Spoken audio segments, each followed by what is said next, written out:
similar to Doom the Dark Ages a little bit. Adding a shield. Yeah. A little Dark Ages in there. Dark Ages kind of took from Returnal too, in my opinion. A little bit. All right. Mic check, mic check. Mic check, mic check. We here? We live? We are live, not premiering this time. Live and indirect. All right. Let me do something. Hopefully this don't crash. Okay, it didn't. Shit, I didn't mean to do that.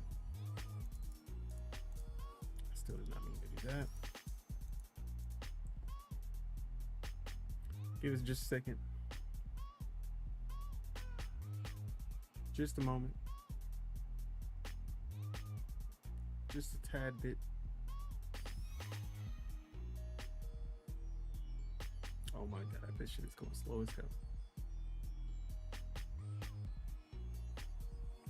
You got the Mega Bond going? I love to see it. Okay.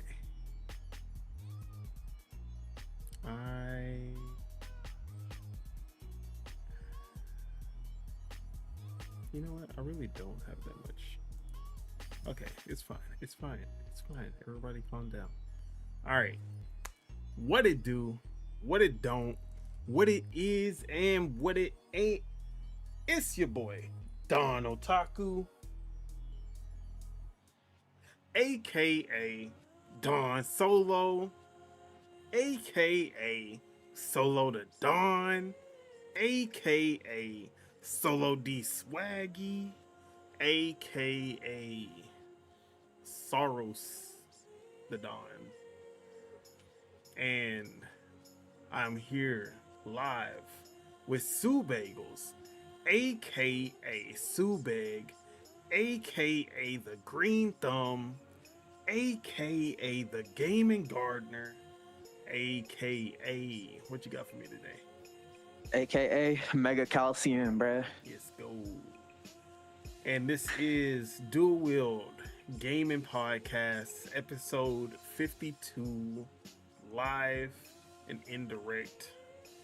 And we just came off of the State of Play live reaction, which we'll do a brief kind of recap on just for this episode. But we got a lot to talk about outside of that. A lot of TGS stuff happening in the background, so definitely gotta talk about that. But before that, Subeg, how have you been? What you been up to? Man, I'm good. I've been doing the usual grind, you know, homework, gym, and then late night video games. But yeah, man, I'm good, bro. I'm good, dude. This is exciting, bro. This TGS's season, I guess you could say, week, whatever, is looking to be really good. A lot of good announcements. Better than Banging. most TGS's. Facts. But yeah, man, I'm good, bro. I'm doing good. About yourself? But we just came off of a live stream, bro. Yeah, but I heard that it's you didn't upgrade it, bro. Oh yeah, man. Dude, I'm so happy about the upgrade. I did the same thing that you did, probably like a month or two ago. Called them, told them like what's going on, you know, and then they got my bill down, and I got better internet speed, and I got a new router. So it's just a full on upgrade, and it's good too because I'm not even paying more. I'm paying less, so that's perfect. That's perfect for me, honestly. So are you next up is my phone, bro. Are you saying that this is the end of the Subeg bot era? I hope so, man. I hope so. I hope I don't bot as much. Am I sounding good? Am I sounding clear? Why is my chat on the screen? I just realized the chat is not supposed to be on Dual-Wield. All right, but yeah, man, I'm glad to hear that Xfinity finally hooked you up. Fuck Xfinity still to this day. Even after they fix my shit, it still fuck them in general. But thanks. Yeah, man. As for myself, Yeah. though, No. Hold on. Next is my phone, but I do have a little story about my phone too. Just to keep it quick, I have an iPhone 11 Pro Max that came out in 2019. So I've been on the same phone since 2019, right?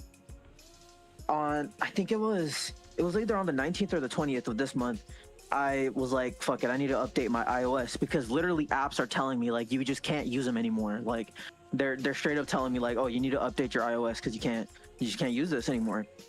And I was like, all right, fine, that's fine. So I downloaded the update for iOS 26, right? Bro, that update stayed on preparing for 5 days. Oh shit. For 5 days, it stayed on preparing update, and literally just yesterday, I got a notice on my phone, like it just popped out of nowhere. Let me find it real quick. I can't.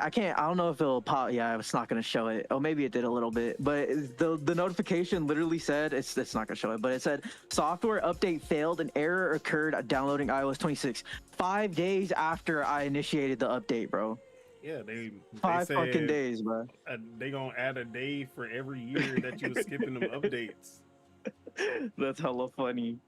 But yeah, so I think it's time to upgrade my phone for sure. Cause even one of my cameras is also messed up too. So, hopefully that's soon too. But yeah, so we upgrading, bro. What Maybe, up, Live Supremacy? Shout out to Live Supremacy for showing up. 17 Pro, hopefully 17 Pro Max. We'll see. It's What's well, up, it's not the Live? Pro Max anymore. It's just the Pro. No. They have a Pro Max. They have I a Pro thought it Max. was just the Pro. Am I tripping? No, it's the iPhone 17, the iPhone Air, and the iPhone 17 Pro and Pro Max. So Okay. there's no more Plus model, Okay. but there's just the Pro and Pro Max. I thought it was the Max that they got rid of. No, they got rid of the iPhone 17 Plus, like the bigger version of the base model. Okay. Well, yeah. I'm not an iPhone guy, so I wouldn't know. I got you. But yeah, man. As for myself, it's funny. I had a similar situation with my Samsung, except I wasn't purposefully not updating my phone. I just thought about it. It was like last month, where I was like, I haven't updated my phone in like 2 years, and I was like, and I'm like, I get updates every month, like security updates and stuff. I'm like, but it usually like tells me like, hey, there's an update. I'm like, bro, I don't remember the last time I had one of these. I had looked, and then it was like I was still on. I think we're on like Android 16, and I was still on like 13 or some shit like that. And I was like, hold on, bro. Like, let me go ahead and update, because this is like I'm used to being on the latest. So I hit the update button, goes through, cool. You know what this motherfucker does? It updates literally the next update. And then basically it said every update that you missed, you will have to manually do the update. It's not gonna update all the way to the newest one. You have to separately do every single month update, every single software update, version update. So I spent like just the whole day just updating my phone over and over again. It was so dumb. But other than that, man, I actually been chilling for the most part. I'm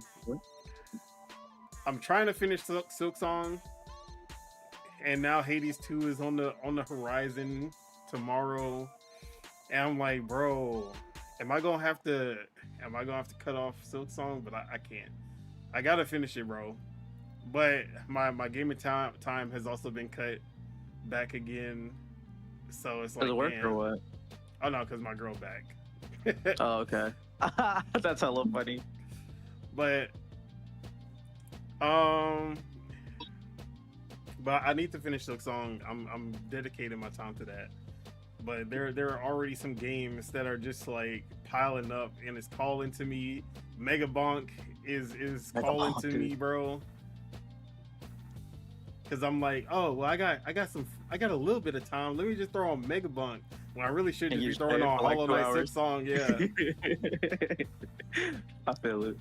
But so I found out about something that people probably know, but I just found out about this and I was kind of mad because I was always like, man, it would be cool if this existed. And then I found out that it existed. And it's this app. It's called Too Good to Go. And what it is that restaurants who have like leftover food that's just gonna go to waste, you go to this app, Too Good to Go, and you can find restaurants and bakeries and like Whole Foods who are just, they're gonna throw out this food and they discount it like 75-80%, and they give you just like a assortment of whatever's left, and you just reserve a time, you pay whatever it is. Like most things are under $10 for like a little assortment of whatever they have, and that shit is fucking dope. And I was, because back in Houston, the Panda Express by my house used to, they like, after, when it's the last hour of the day, they will give out buy one get one free, so that they can just get rid of all the extra food that they have. And I was always like, bro, like if you're gonna throw it away anyway, discount that shit, bro. Like why am I coming in and I know I'm about to get the last of some bullshit, some cold food, and like y'all still charging me the same price. So I fucks with this. It's called Too Good to Go. I'm literally picking up some sushi, a pizza, and some bread from Whole Foods like later today. Nice. And that shit was all under $15. Like it was crazy. So shout out to Too Good to Go, because that shit is gonna come in clutch. But other than that though, just been doing some shit, really. I don't know what I've been doing. Oh, me and my girl are watching One Piece. We're back on the One Piece grind, because One Piece is ending eventually, and we need to be caught up for when we want to be caught up on the day. Like we don't want to watch that shit late. We want to be there when that shit happens. Yeah. So that's basically what we've been on for the most part. But my birthday is in 2 days, and tomorrow I'm going to this theater where they have the 70mm screenings, and I'm about to watch One Battle After Another with Leonardo DiCaprio, which is his new movie, and it's about to be my first 70mm film. That shit's about to be dope. Hopefully, this movie's been getting a lot of really good reviews, so I'm hyped to go see it. And that's basically all I've been on outside of gaming. Oh. But with that, let's go ahead and get into the gaming. I'll let you start first.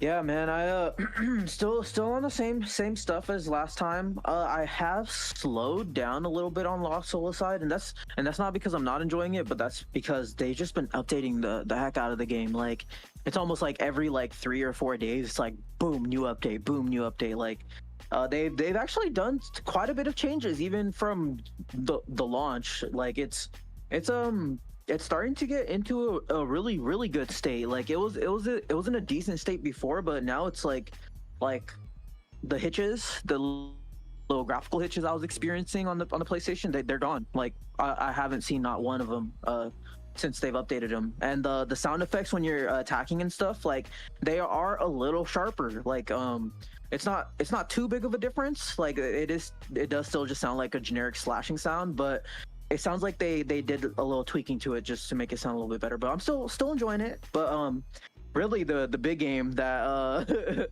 is new for me is Megabunk. Honestly, like I've already put like almost 2 or 3 hours into it.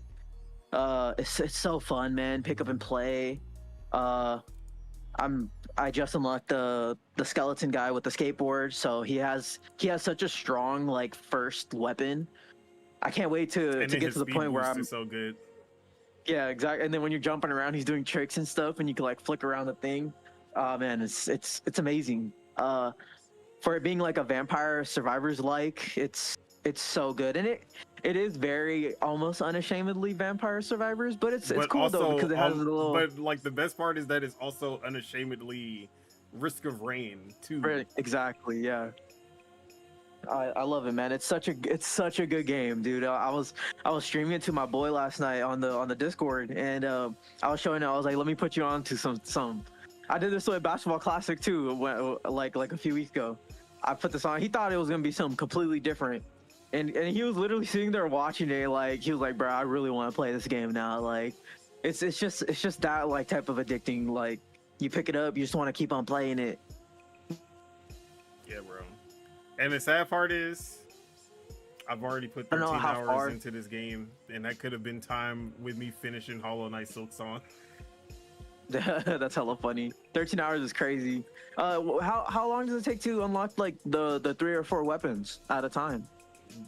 Well, okay, maybe I shouldn't say I played 13 hours because I was idle for a bit while I was working. Got it. I probably put about 6 or 7 hours, maybe 8 hours.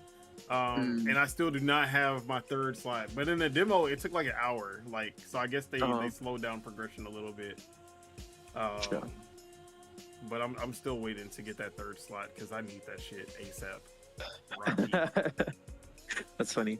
But yeah, I've been playing Mega Bonk. I'm gonna probably that might be my home base game for a little bit because I'm starting to lean a little bit off of Counter-Strike, even though I'm still playing that every here and there, getting in like 2 or 3 matches when I can. Still on Metal Gear, playing that really slowly. I checked out a Game Pass game called Sworn. I didn't know that was on Game Pass. Yeah, it's on Game Pass. I tried it out, and it's funny because it's literally like Hades, bro. It's straight up just Hades, bro. Like I didn't know it was on Game Pass though. Yeah, it launched on Game Pass, which is nice. So I just got to try it out, which is fun. But yeah, I played it. It kind of left a bad taste in my mouth though, just being so similar, even like with like the pickup like menus and all that, and like the way that the characters are like speaking to each other and like how they speak to you, the player character. It just really just reminded me a lot of Hades, and I want to play Hades 2 instead. So I just kind of came in and out on that one. But I can't lie, Xbox co-op is nice though. Xbox is smart as fuck because Hades 2 is coming out on a Nintendo Switch 2 and PC only, and they're like, okay, how do we counteract this? Let's get we have Hades at home and Hades 1 back in Game Pass, and they also have the Terminal Brigade, which I also did not know was coming to Game Pass. Terminal Brigade is another roguelite, 3rd-person shooter co-op roguelite. By Level Infinite? What the heck? Yeah. I played the beta for this, and it was actually pretty decent. Yeah. I did not know this was coming to Game Pass. Well, it's free to play, so I guess you're getting in-game bonuses with Game Pass. I see. That's cool. So yeah, but they kind of locked up that little roguelite itch that you might have if you don't have a Switch 2 or you don't have a Switch, and you're like, man, what am I gonna like? I really want to play Hades 2. What am I gonna do on my PC or my Xbox? And they got Sworn, they got the original Hades, they got Terminal Brigade. Your roguelite fix is there. Can I say something? Yeah. I think Mega Bonk's gonna be on Game Pass too eventually. I just kind of feel it, bro. Yeah, because Vampire Survivors, I feel like Game Pass did a lot of the heavy marketing and getting it into people's hands, because marketing. It like Vampire Survivors was not on my radar at all, but when I played it in Game Pass, it was like oh shit, I gotta tell people about this. And it seemed like anyone who played Vampire Survivors was like, no, like y'all gotta play this, bro. And then it kind of went over to Steam, and then it kind of went everywhere, and it was like, it was. I feel like Game Pass was like the start of that game's blowing up. Yeah, for sure. I'm excited for Hades 2 though. Not sworn. It was cool though. If you have Game Pass, try it out. It's co-op too, which is nice because Hades isn't. So it has its moment. But anything else you've been on? I'm thinking I've been using my Switch a lot. Like I'm still playing Dragon Quest on there when I have the chance. Mario Kart, yeah, I got every single one to the 3 stars except for one of the Grand Prix, so I'm almost pretty much done with it. How do you feel about playing a dead and abandoned game that even Nintendo hates, according to funny. Twitter? Nah, bro, I literally I played like 2 matches of multiplayer, and it took me like 5 seconds to get into a lobby. But didn't you hear they haven't even announced any DLC?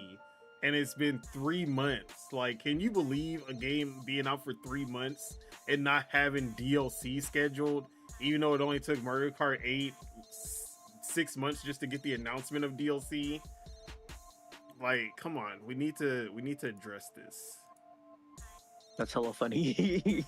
I mean, I'm not gonna complain about it. It's still, I still need to learn the tracks. I'm still figuring it out. But I'm also learning that doing all like the wall running stuff is pretty unnecessary to get victories.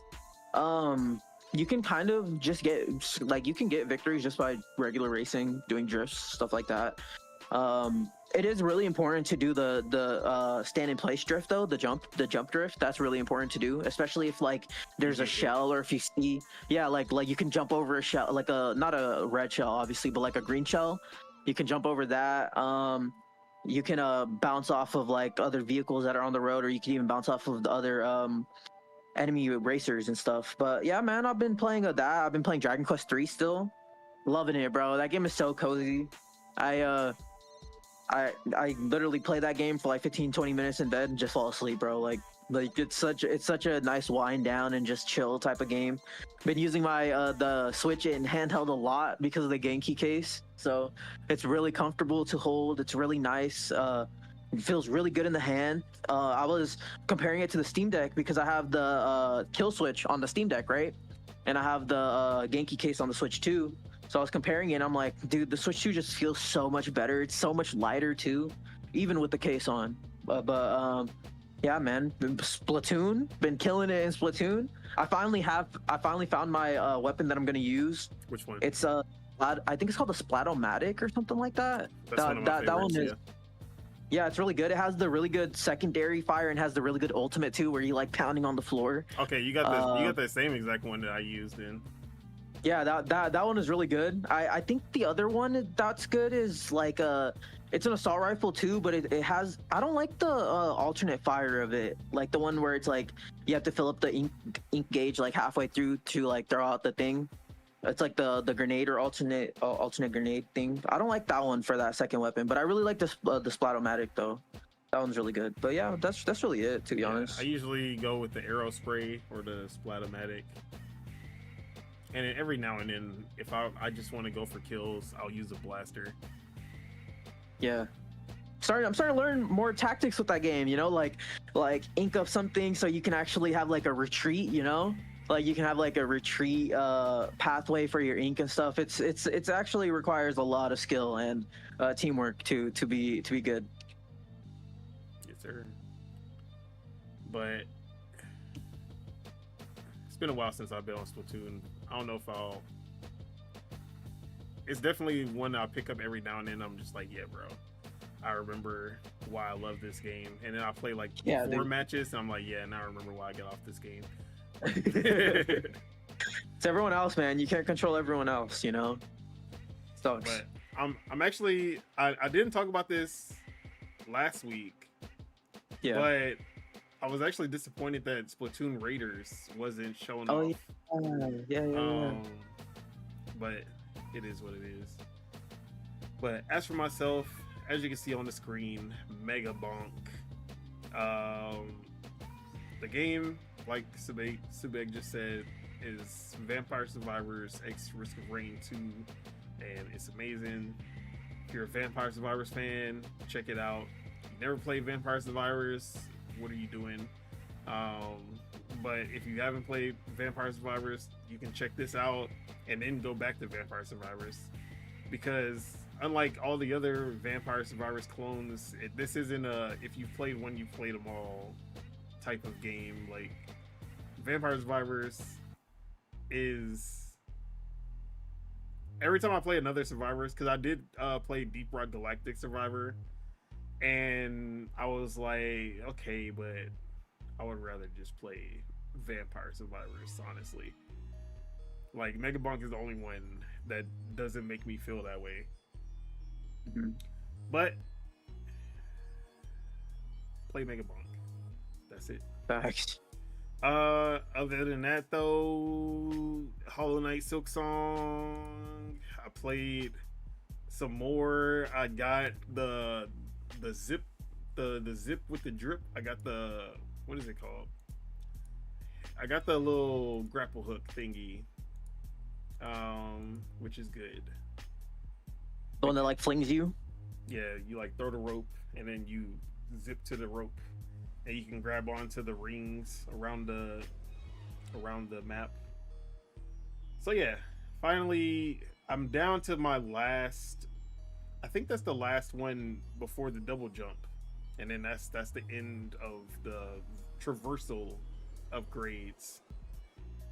But that was the last thing that I did, and I'm on the 3 songs. I'm trying to, or the 3 melodies. I'm trying to get the 3 melodies that'll open up the gate so I can go to the final part of the Citadel, and then I can beat this damn game and be done with it and move on with my life. So yeah. Did you are you still using the diagonal slash, or are you using just the downward slash? I am just using the downward slash now, which is the 4th one. For sure. So yeah, that's Making it easier.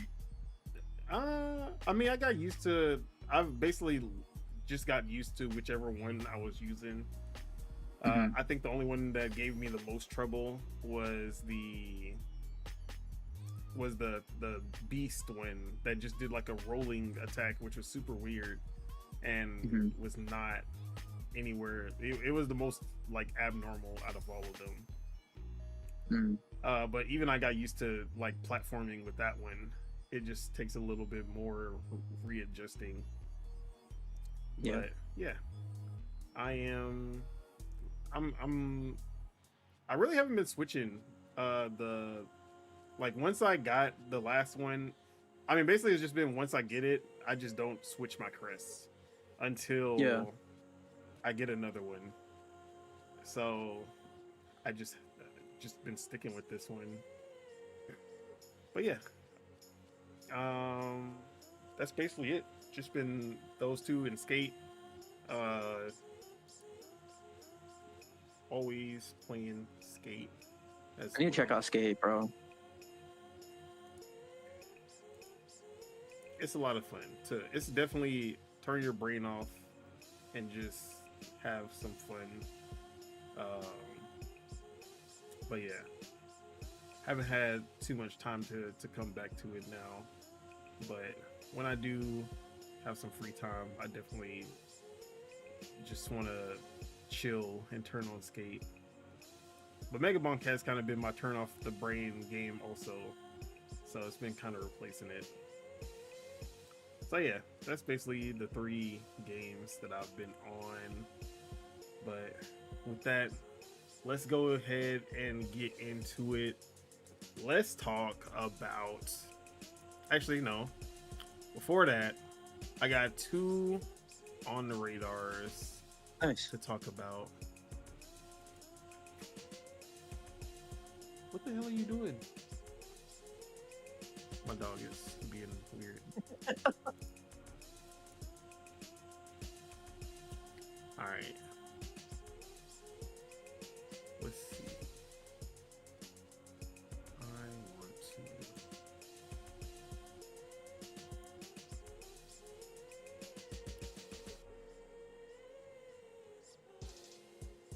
I just love the fact that you can do so much stuff off the skateboard. Like that's a creative direction that I didn't think that they would have took. Yeah, people complain about it, but honestly, it's actually pretty fun, especially like the diving stuff. Like, but the way that you can implement skateboarding into it, like diving off of a roof, and then like you see a ramp and you get back on your skateboard and then you like go super speed and you jump off that one at super high speed and find another like slant. It's cool as fuck, bro. Yeah, no, it looks fun, dude. Like, it's a video game, you know? Yeah. In that aspect. It's definitely not as I mean, the simulation is still there because the actual skateboarding sim mechanics are still there. They just added some not simulation things on top of it. So yeah. But there are some aspects that you can tell that it's been kind of downgraded from Skate 3, because I've seen some side by sides of like the movement and how fluid the skaters' movements were versus now, which is understandable because it is a new team. It's not the same team from before because obviously EA disbanded that team when they said that skate wasn't lucrative enough or whatever the fuck EA was going through. But yeah, I still feel like the actual skating is still some of the best in the series, or the gameplay in general. Alright, so on the radar, what we got today? We got 2 games.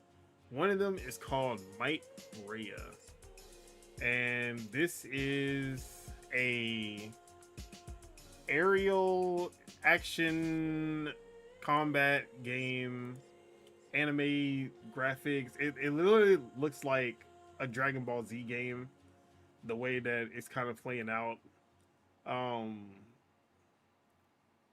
But there's a demo that I haven't got to try out, but I have it downloaded, and this game looks really sick. Like the combat, the effects, it has some Gravity Rush vibes with the aerial like movement and combat. I'm like, oh yeah, bro, y'all had me. But yeah, I'm definitely gonna check this out. But Might Rhea looks pretty high quality for it being an indie. Good, actually. But I want to get it into my hands so I can, like, it looks flashy, but I hope it feels as good as it looks. But it also has the like result screen, which I love seeing, like the character action kind of result screen. Mm-hmm. Like a score too. Yeah, that's nice. Mm-hmm. That's what Lost Soul's missing. It's Sure. missing that score system. So yeah, that is one of the ones that I wanted to showcase. But then there is another one, and shout out to my to the every Sonic game except for the Sonic games that are actual Sonic game heads like me, because we got another Sonic game that looks way better than Sonic in every way, and for whatever reason Sonic Team can't make a good Sonic game, so the indies are here to save the Sonic fans. This one is Rollin' Rascal. And it's momentum based, you know, the thing that Sega gave up on. Has some really good sense of speed, feels less on rails. There's multiplayer, like, besides the character just looking dumb as hell, the gameplay looks really fucking good. Have you seen this one online? Yeah, I'm looking at it. It looks like Sonic. Looks like way better Sonic for sure. But yeah, the animations, the fact that it's multiplayer and there's like a battle royale mode where you're racing against a bunch of other characters, like yeah, that shit's gonna be sick. Right? Why can these indie teams make these good ass Sonic games, but Sonic Team can't with the Sega money? Bro, the highest rated Sonic game, Sonic Racing Cross Worlds, the only reason that it's the highest rated Sonic game is because it's not a Sonic game. Like, that's where we're at.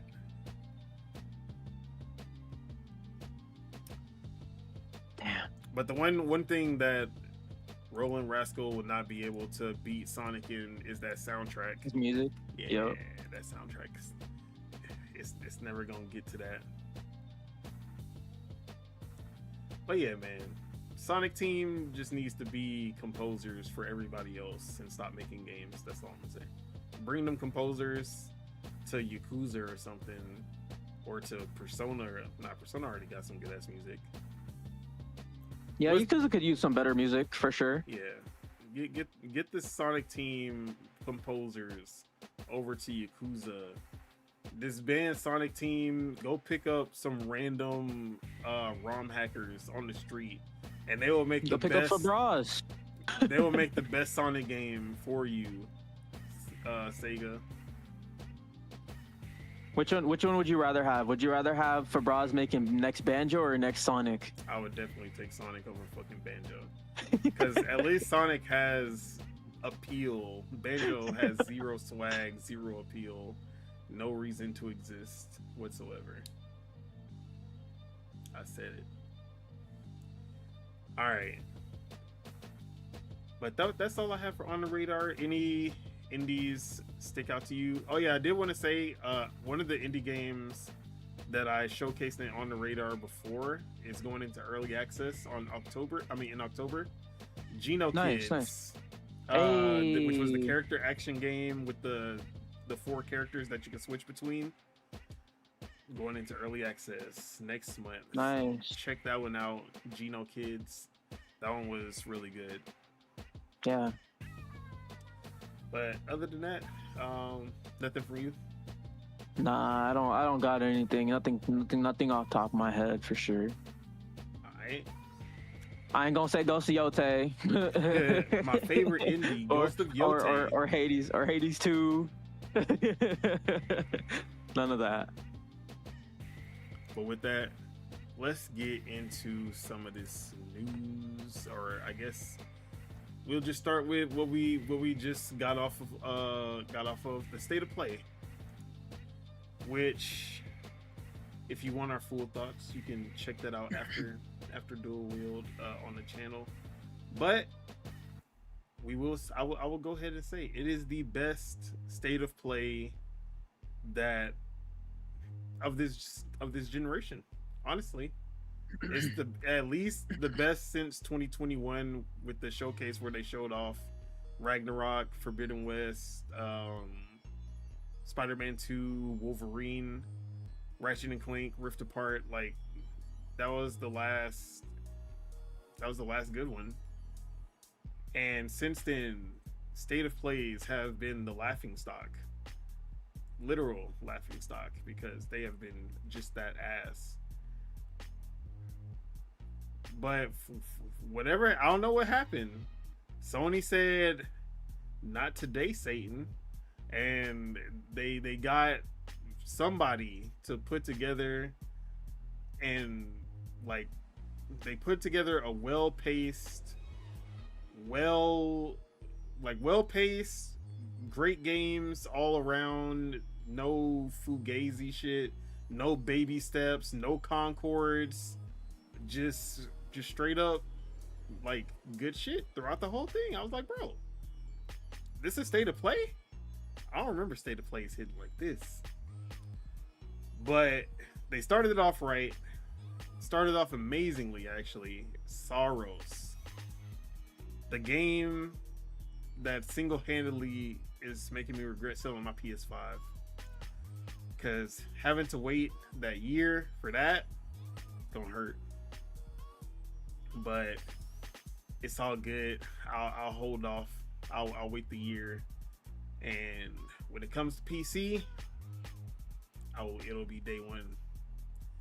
Another one, obviously, we got to see Wolverine gameplay. They ended it off amazingly with the Wolverine trailer. Shut me up for sure, because those leaks definitely had me spooked on Wolverine.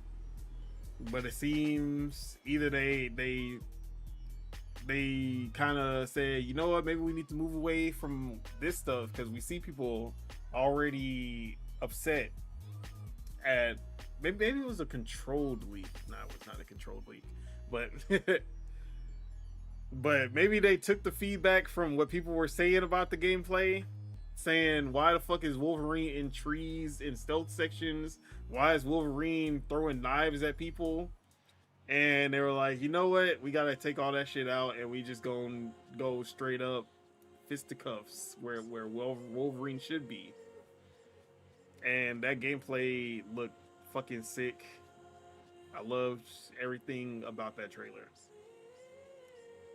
Other highlights for me was the 7 Deadly Sins, which was surprisingly more robust than I ever expected for that game. I'm forgetting what that game was called. It was the sketch, the paint, like the sketch game. Chrono something. Chrono something. Let me look for it. Chrono Script. Yeah, Chrono Script. Chrono Script was fucking dope. I want to see more of it, but it looks like a lot of fun for sure. Let me put the game, or let me put the state of play up on the screen.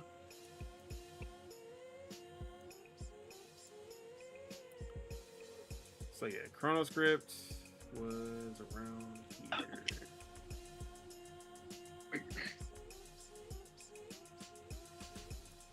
Here it is. Yeah, this art style is sick. I love games with just different art styles. People call it artsy fartsy, but that's where it should be, honestly. I love seeing unique art styles that I haven't seen in a game before. And then the way that they're using that art style in the gameplay also is cool as fuck. It has Plucky Squire and like the pedestrian type of vibes.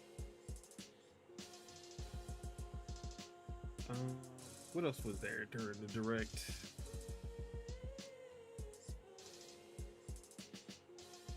Battlefield 6, Code Vein, Crimson Desert. Code Vein 2 looked good. Audita Inferno, Dynasty Warriors 3. Yeah. Crimson Desert, I'm tired of seeing that game, honestly.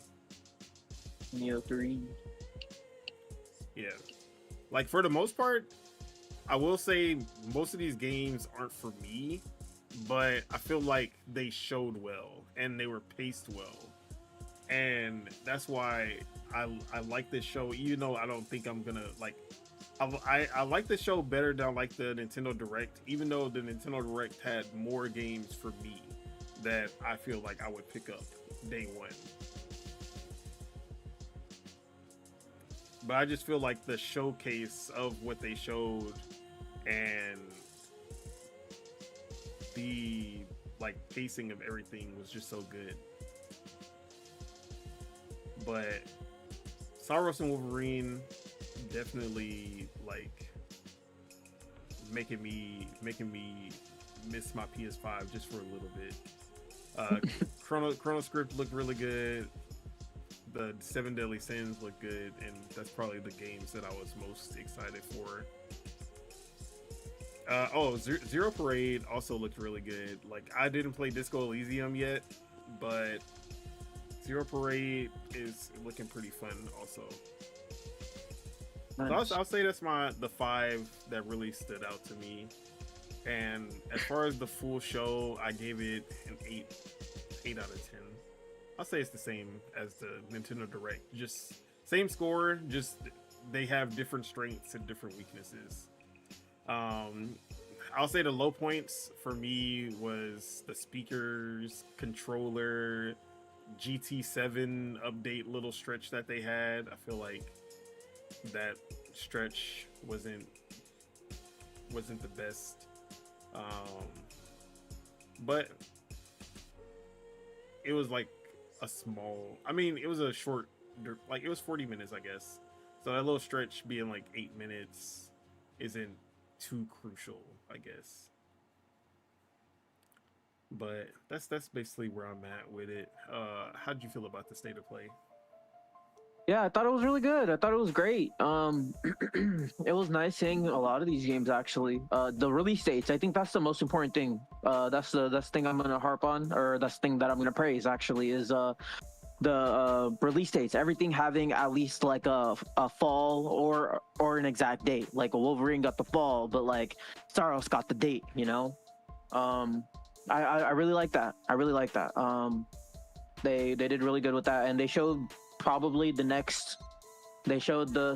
slate for the next year. They'll probably have a state of play again in like May of next year.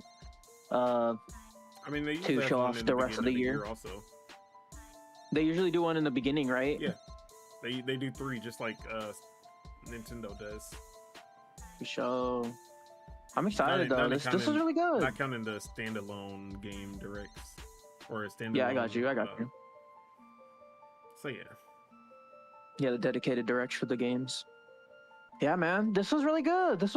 I really liked the games that they showed. I really liked Wolverine. Saros looked amazing. I'm there day one for Saros.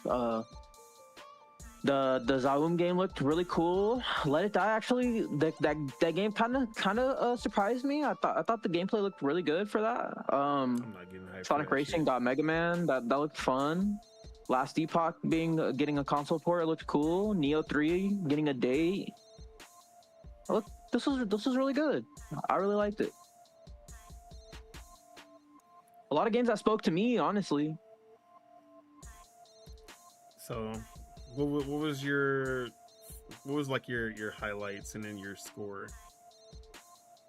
Definitely highlights. Definitely Saros. I'll do one of PlayStation's and one of the others. So I'll do my highlight for PlayStation as Saros, and for the others, I'll do. Hold on, let me go back to that screen.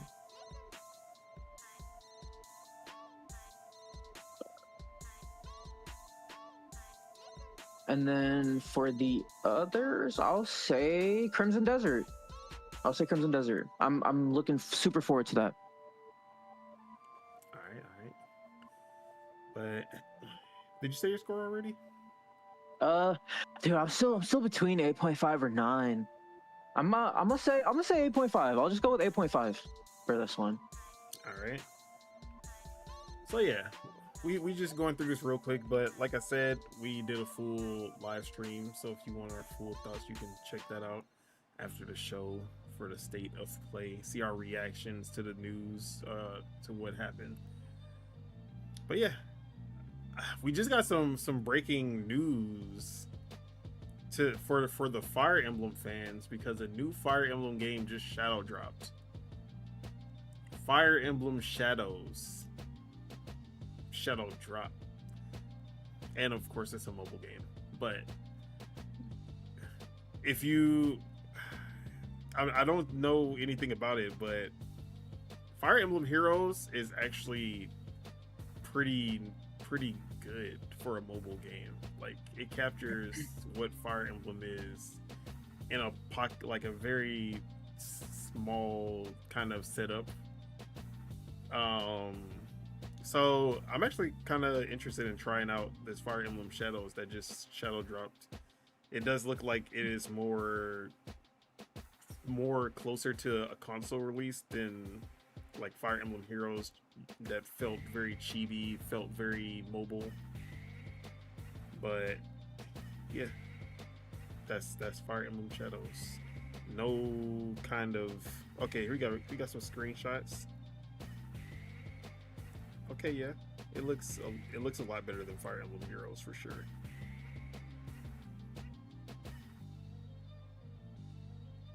But yeah, new Fire Emblem, I guess. Any thoughts on Fire Emblem not really. game Shadow Drop? I kind of want them to shadow drop those Switch 2 updates for Three Houses or something. That'd be sick. But none for this mobile game for sure. All right. Well, with that, let's get into some more of the real news.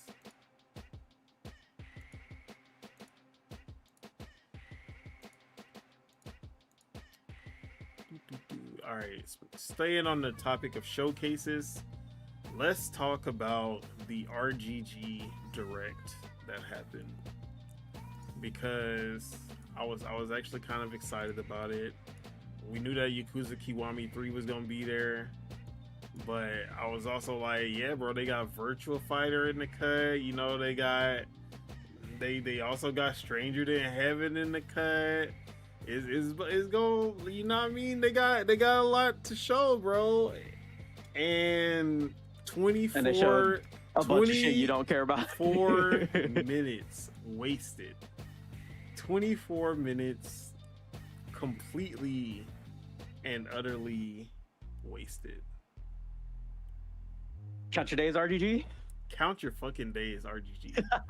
Because y'all, those are my goals, bro. Are not serious. That's Y'all cannot be serious. Cause the shit didn't make no sense, bro. Like, we went in here.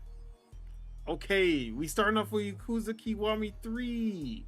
Okay, it's looking good. Dragon Engine showing out. Let's fucking go. Oh, they got a whole new game in this remake. What's that? Yeah. Look. We got a brand new game that's launching in like it's a tie-in. Little extra side content that's gonna be launching with the game that they call it. They say it's its own game. Like, damn, that's cool. Okay, like if you a Yakuza fan, you eating with this Kiwami 3 remake, getting a brand new story on top of the remake, and they got a like character this, no one expected. No one expected. Mine or whatever the fuck his name is. You Yeah, get some new. You get the new battle system. You get in a new fighting style. You got this new cozy mode where you're taking care of kids in a daycare. Like, I'm over here like, yo, this shit going hard. Okay, we 10 minutes in though. When we about to get into that virtual fighter. All right, 10 minutes in. Okay, we still here.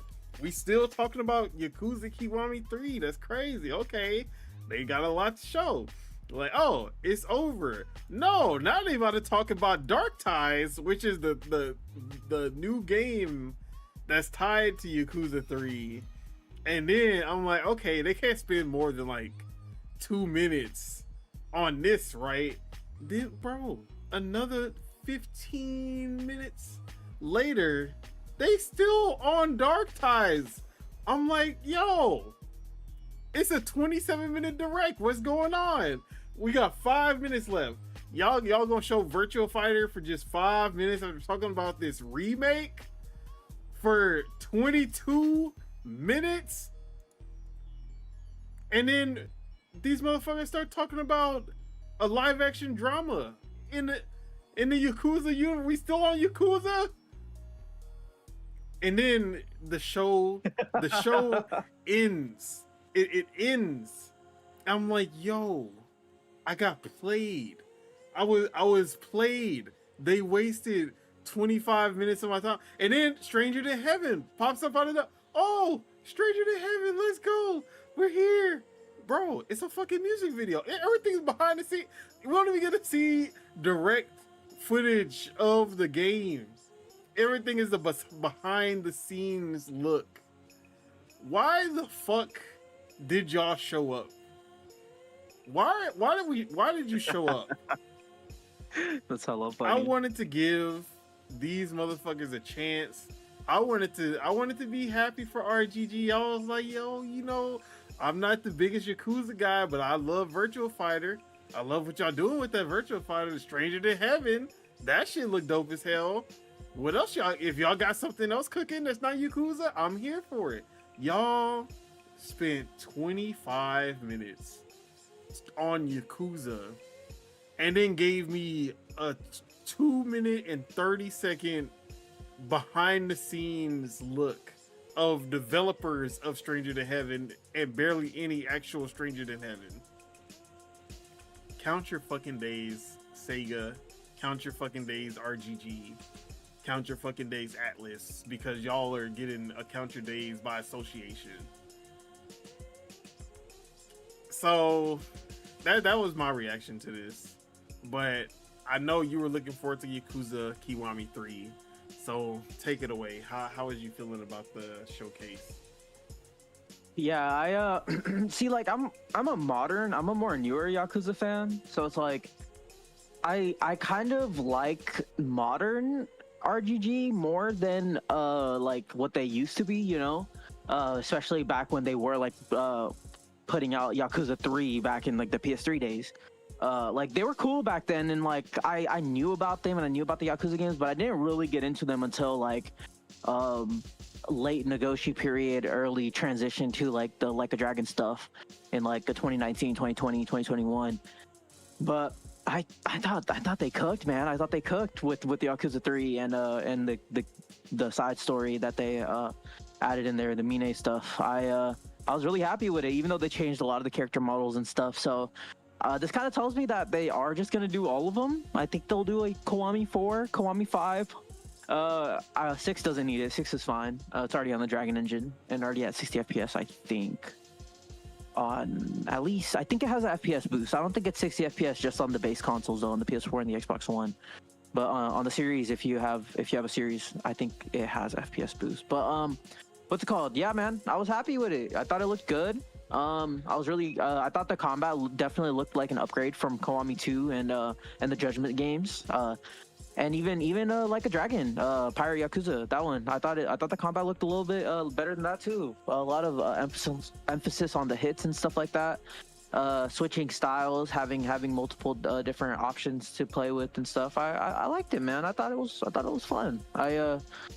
I'm excited. I'm there day one.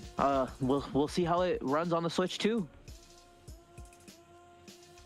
But one game though, for 25 minutes. That's not a Yakuza direct. It's important. Not a Yakuza direct, an RGG direct. But it was the 20th anniversary though of the series, so it's like you gotta spend time on it, man. It makes sense. If I would have showed up to the Nintendo Direct knowing that was the Super Mario Bros. 40th anniversary, and they would have spent the entire time on Mario, I would have been pissed. I don't care how much I love Mario.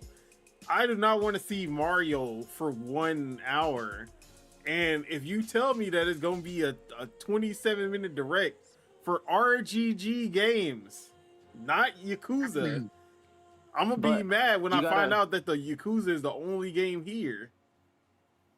But okay. I get that. I understand that. It is kind of crazy that they did spend that much time on Yakuza Kiwami 3, but it has been like almost 6. When did Kiwami 2 come out? It came out in 2018, right? So almost 7 years, or if not more than that. 7 years since the last Kiwami. We've just been sitting around with the 3 remaster, 4 remaster, 5 remaster. I feel like it kind of makes sense, but also they announced the Kiwami 2 is gonna be PS5 and Xbox Series as well, which is nice. Kiwami 1 and I think Yakuza 0 as well. They're getting the PS5 and Xbox ports, the PS5 and Xbox Series ports, I should say, which is nice. And that's happening this year, I think. And then Kiwami 3 is quick in February, so that's already what, September, October, November, December, January, February. That's less than 6 months away. I think that's it's pretty fair. They'll probably not show off this game too much after this. This will probably be this big showcase. It might get a couple trailers here and there, but I don't know. I get it though. It's just Kiwami, Kiwami 3. Imagine. Then they showed off just a little bit of Stranger. Imagine we get to the Capcom showcase, and they spend the entire time talking about Resident Evil 5 remake. But Capcom is a publisher though. RGG is just one developer. Yeah, one developer with multiple games that are coming up. But people are excited for. They're punching above their weight already because they're a singular developer doing a publisher style like announcement showcase thing, right? They're already punching above their weight. Look, all I'm saying is that they shouldn't have called it RGG Direct. They should have called it Yakuza Direct. Because even Stranger to Heaven is basically the successor to Yakuza. Like, there was no reason to say RGG or say that featuring RGG games. The only RGG games we got was Yakuza. Why even you should have said this is a direct focused on Yakuza. And then I would have said, all right, I'm not gonna tune in. I wouldn't have wasted the 27 minutes that I sat there and was like, bro, when is we gonna see Virtual Fighter? And then when we did get the Stranger to Heaven, it was like nothing. So, I actually liked it. I kind of wish it was in Japanese though. It didn't really feel authentic, in my opinion. But what's it called?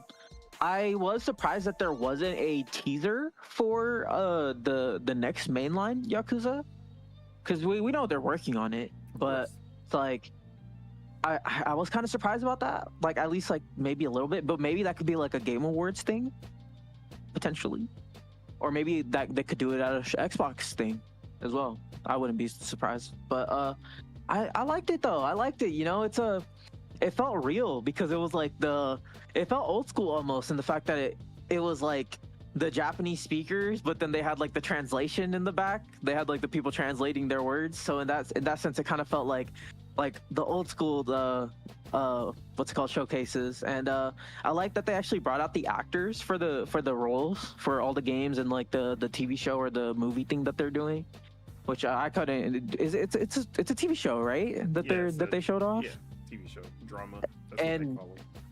It's not that shitty Amazon thing, right? It's a completely separate thing. It's a Japanese focus, like. Dude, watch it be so much better too than that Amazon thing.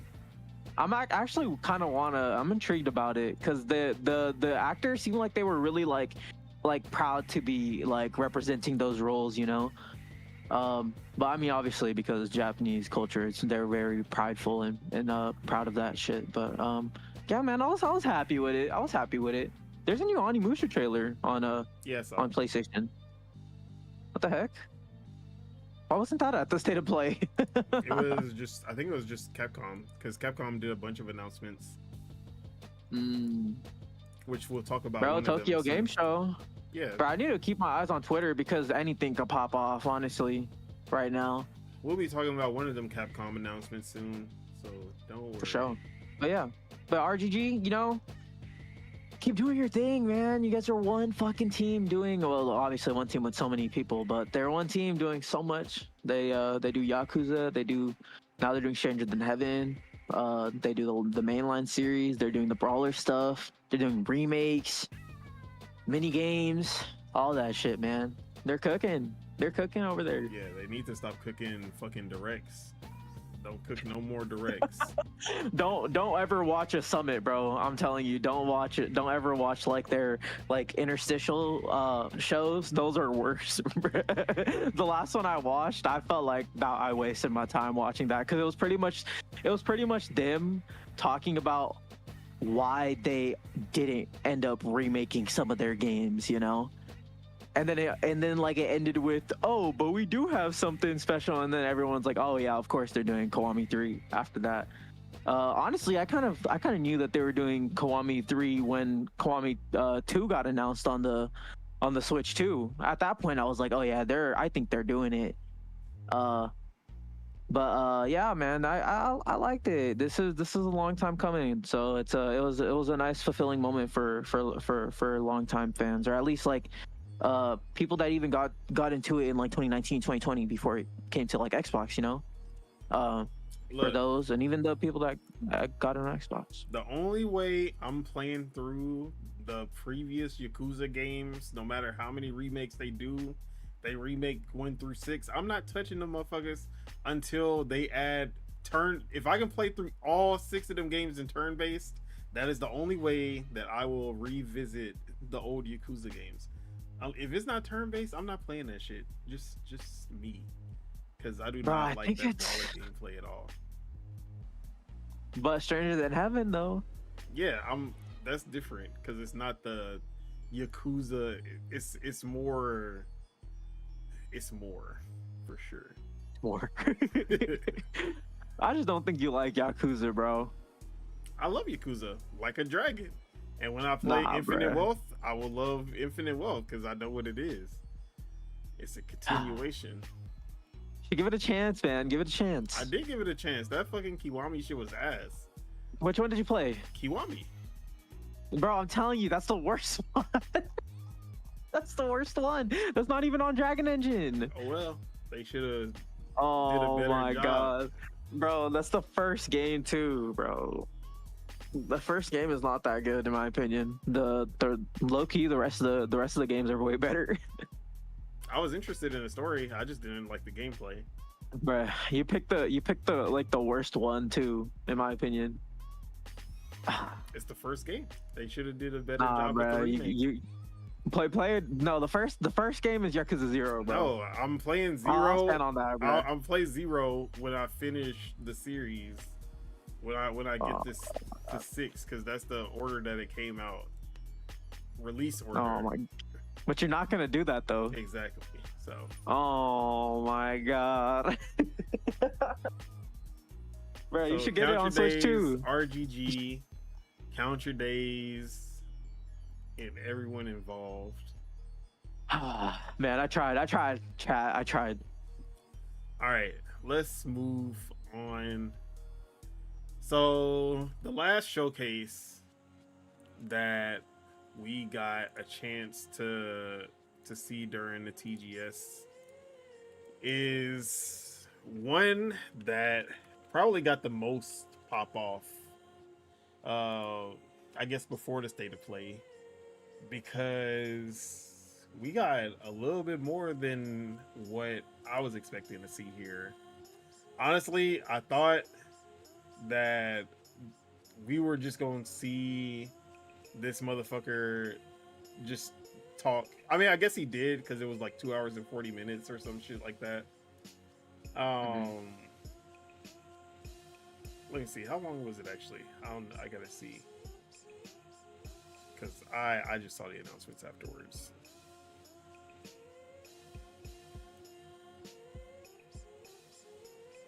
Yeah. So it definitely was just Kojima, and the show is Beyond the Strand. And definitely was Kojima just gloviating and doing what he does. But we did, literally 2 hours and 30 minutes of some bullshit, honestly. I'm glad I didn't watch that one, to be honest. I didn't watch it, but we got some good tidbits out of it that you don't need to. Oh, I did forget to talk about a game. All right, after this, I'm gonna talk about another game that I played. That's really good. Okay. But Kojima, he did it. He showed off our first real look at OD with the knock teaser, and obviously we've had our theories about OD being PT since even before we saw we got our first look. But if you weren't on the train that OD is the spiritual successor to PT, after seeing this trailer, there's literally no doubt. This shit gave off the most PT vibes ever. The Silent Hills, like the room, the fucking door. Yeah, bro, the creaky ass door, bro. And did anything in this trailer make any sense? Did they give it? Of course not. It's Kojima. It's not supposed to make sense in the trailers. It's only supposed to make sense once you actually play the game. But and even then, it don't make sense. Exactly. But I will say, like this, like I love everything about this trailer because the vibes is exactly what I would want from this type of game. Like when she lights the candle and then she lights the baby candle and then you hear the baby start crying and you hear the knock at the door and she's just ignoring it and she's just still lighting, and then she's like lighting the baby's head and is like melting blood and like, bro, I already know this game's gonna fuck me up when I play this shit. This game is gonna fuck me up, bro. But I'm here for it because it's been a while since I played like a really scary game that I was just like really like, oh shit, I can't even play this shit. Like Amnesia: The Dark Descent is probably the last time I was like, yeah, bro, I'm not playing this shit. But yeah, man, this one looked pretty fucking crazy. I'm excited for this. I know you're not the horror guy, but how did you feel about the OD trailer? Life's already fucking scary enough, bro. Honestly, but yeah, the most surprising thing to me was the Unreal Engine thing, because I really thought Kojima just was gonna use Decima until the end of time. Well, he announced that at the Xbox stage or Game Awards. Oh, did he? Yeah, it was. He said it was gonna be MetaHuman and Unreal Engine at that time. I see. Okay, but I mean, I still was surprised, to be honest. I didn't expect it, but I feel like Ninja Theory is probably assisting. Helping. Yeah. Oh yeah, probably. It wouldn't surprise me. If I trust anyone with Unreal Engine, I trust Xbox and Epic with Unreal Engine, honestly. So, and potentially Bend, but that's still up in the air. But what's it called? I thought it looked good. It definitely PT. Definitely is just like, Konami, you guys fucked me over. I'm just gonna do what I did for y'all, but for myself. And I like it. I like that. And literally in similar fashion, Fizzent he showed off a poster and gave us the first 3 actors confirmed for the project. And of course, that is the espionage tactical action game. And basically it is Metal Gear Solid we have Metal Gear Solid at home. And that is also out of spite for it seems like all of his projects now, OD and Fizzent, are just spiting Konami. We're gonna make PT. I mean, if you think about it, bro, every single creator from Konami's is like that. Bro, even every like Iga, every like literally Iga is the same way like, with Bloodstain. Konami. Yeah. Right. Like even Iga doing like the Dracula, like even when he was showing off Bloodstain, he did the like Dracula throw down the cup. Like you can tell that they love those franchises, and they Bro, obviously what game is this? What game is playing right now? Oh yeah, I'm gonna talk about it. Oh, dude, that looks fucking sick. So yeah, but you can tell that they love these franchises, but Konami fucked them over, and they can't make those games. So they're like, you know what? I don't need the name. I'm still gonna make the next Castlevania, and I'm gonna make the next Metal Gear Solid. I'm gonna make the PT game that I never got to finish. And he's gonna do his own shit like Death Stranding. But we really didn't get too much on Fizzent yet. But we Robert Pattinson though, what you think? Yeah. But that's a rumor. Yeah, rumors are saying Robert Pattinson. I'm here. It looks like Robert Pattinson on the page if you zoom in. I'm here for it if it is. But another Yeah. big announcement was Death Stranding Mosquito, which is the anime for Death Stranding, and it does look pretty sick. I will definitely be more. I'll be more likely to check out the Death Stranding anime than to actually play the game. So That actually looks sick. I thought it looked really good. I don't remember. Very brutal, very visceral. Yeah. Very bloody. Who is the studio? ABC Animation Studio. I like that we're probably gonna be getting what is it called? Cyberpunk season 2 and this around the same time.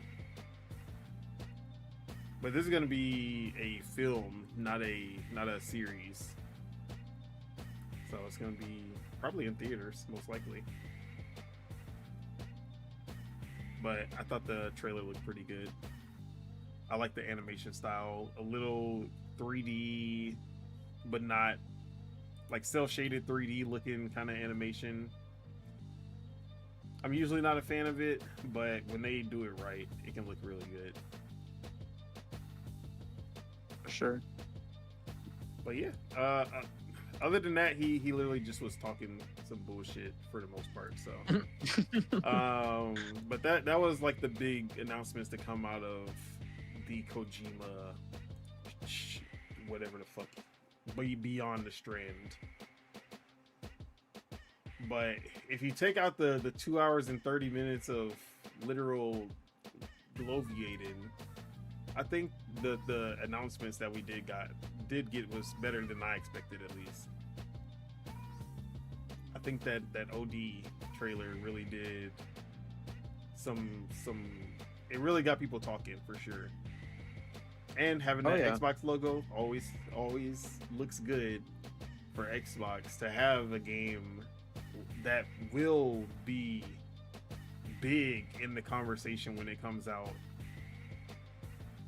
And it's gonna be a streamer game for sure, because streamers love horror games, and having Xbox tied to a game that is gonna be big with streamers is gonna be great for them. They were very smart about getting this project. And RIP Stadia, because they were dumb as fuck for letting that. I mean, I guess they didn't let it slide. They let their whole business slide, but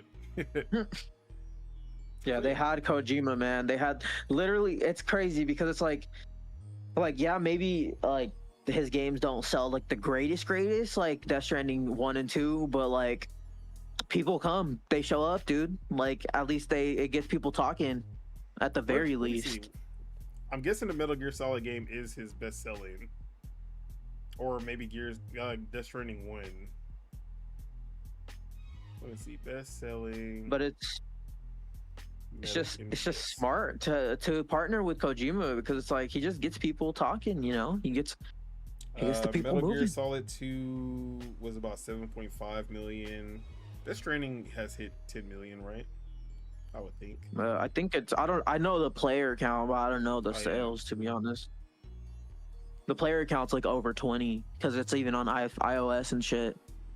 Yeah, because now we're late 2024, 19 million players. But the last mention was 5 million copies in 2021. But I guess that he sold at least a couple million or more after that. Yeah, I would say it's probably around 8 to 10. Okay. Maybe like the range could be 8 to 12. Yeah, we'll say like Death Stranding is his highest selling game. I think OD is gonna surpass that. Well, then it's gonna be player counts. No. I'm not talking about, I'm talking about sales. Just because it's gonna be a streamer game, and it's gonna be a game that people pick up because of that.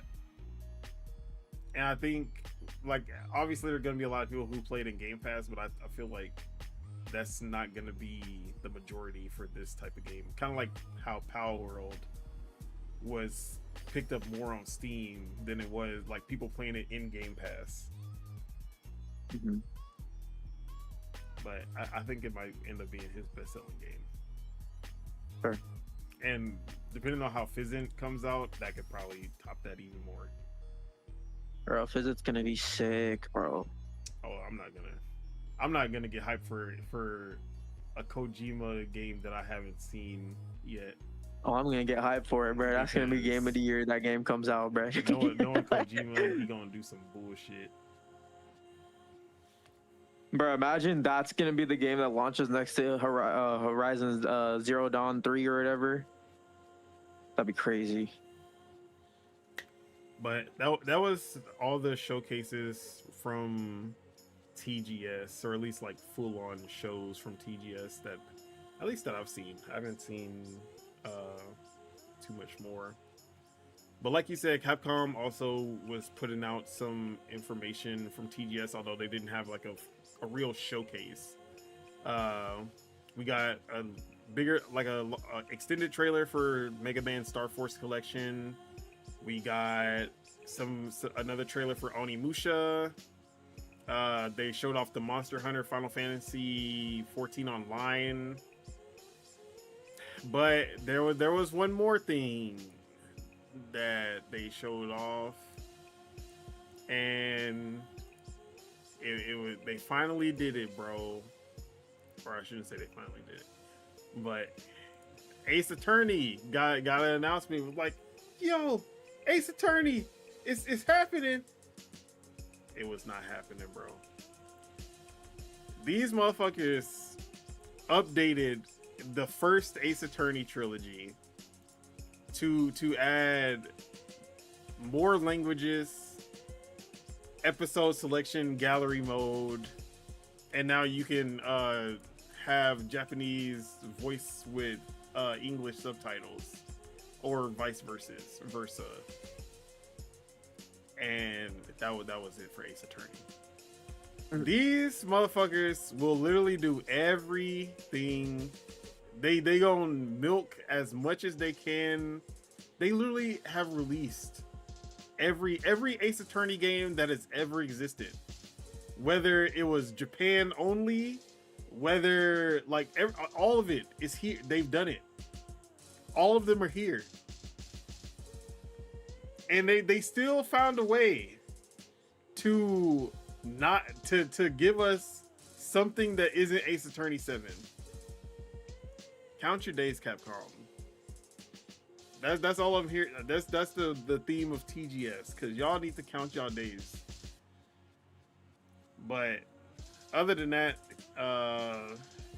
haven't seen anything too big on Capcom yet.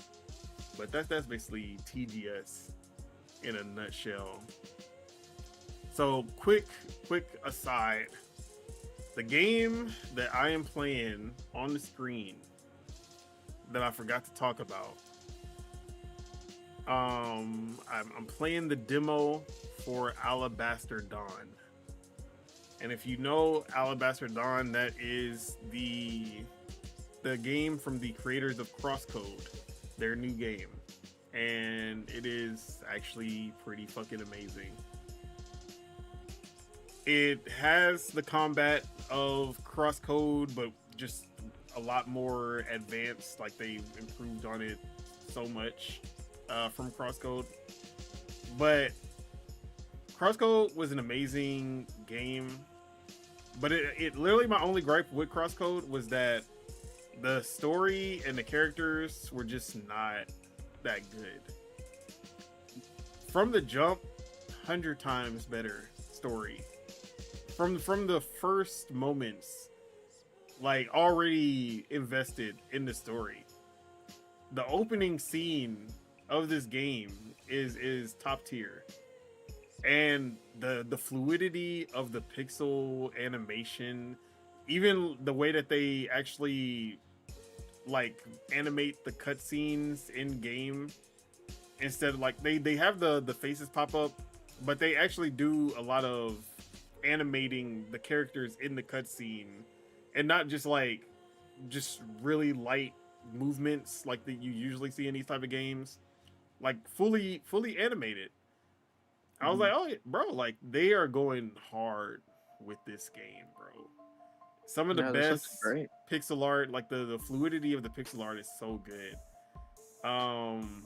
Combat starts off pretty basic, but then as you upgrade your skill tree, you start to get some new moves, and it starts to really come together. They said that Kingdom Hearts was one of the inspirations for the combat, and I was like, oh, bro, let's fucking go. But yeah, it has some Zelda-like puzzles in it that are pretty good.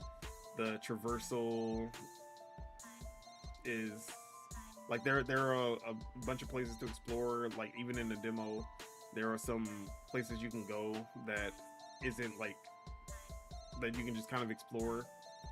That isn't just going straight to your objective. This game is, I'm already calling it 2026's Silk Song. Like that's how good I felt after playing this demo, because this shit was fire. So that is Alabaster Dawn. Highly recommend picking up the demo if you have a PC, because I don't believe it's on consoles as far as I remember.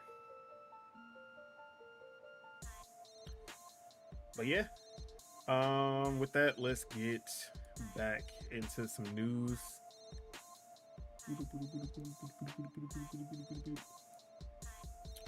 All right, let's talk about a game that's been making waves on everywhere for being possibly too good to be true. And this is a game. Hold on. Where is it showing? Oh, Lord. Okay, I fucked it up. What happened? Oh no. Hold on. Is it Jover? No. I'm showing the wrong screen when I'm supposed to be showing. Oh, okay. Sure. This one. But it wouldn't let me switch. Okay. So here's so this game has been dubbed everything from anime Spider-Man to anime GTA 6 to anime Watch Dogs to anime Sleeping Dogs to anime Batman Arkham. And it literally has all of those elements in this one game.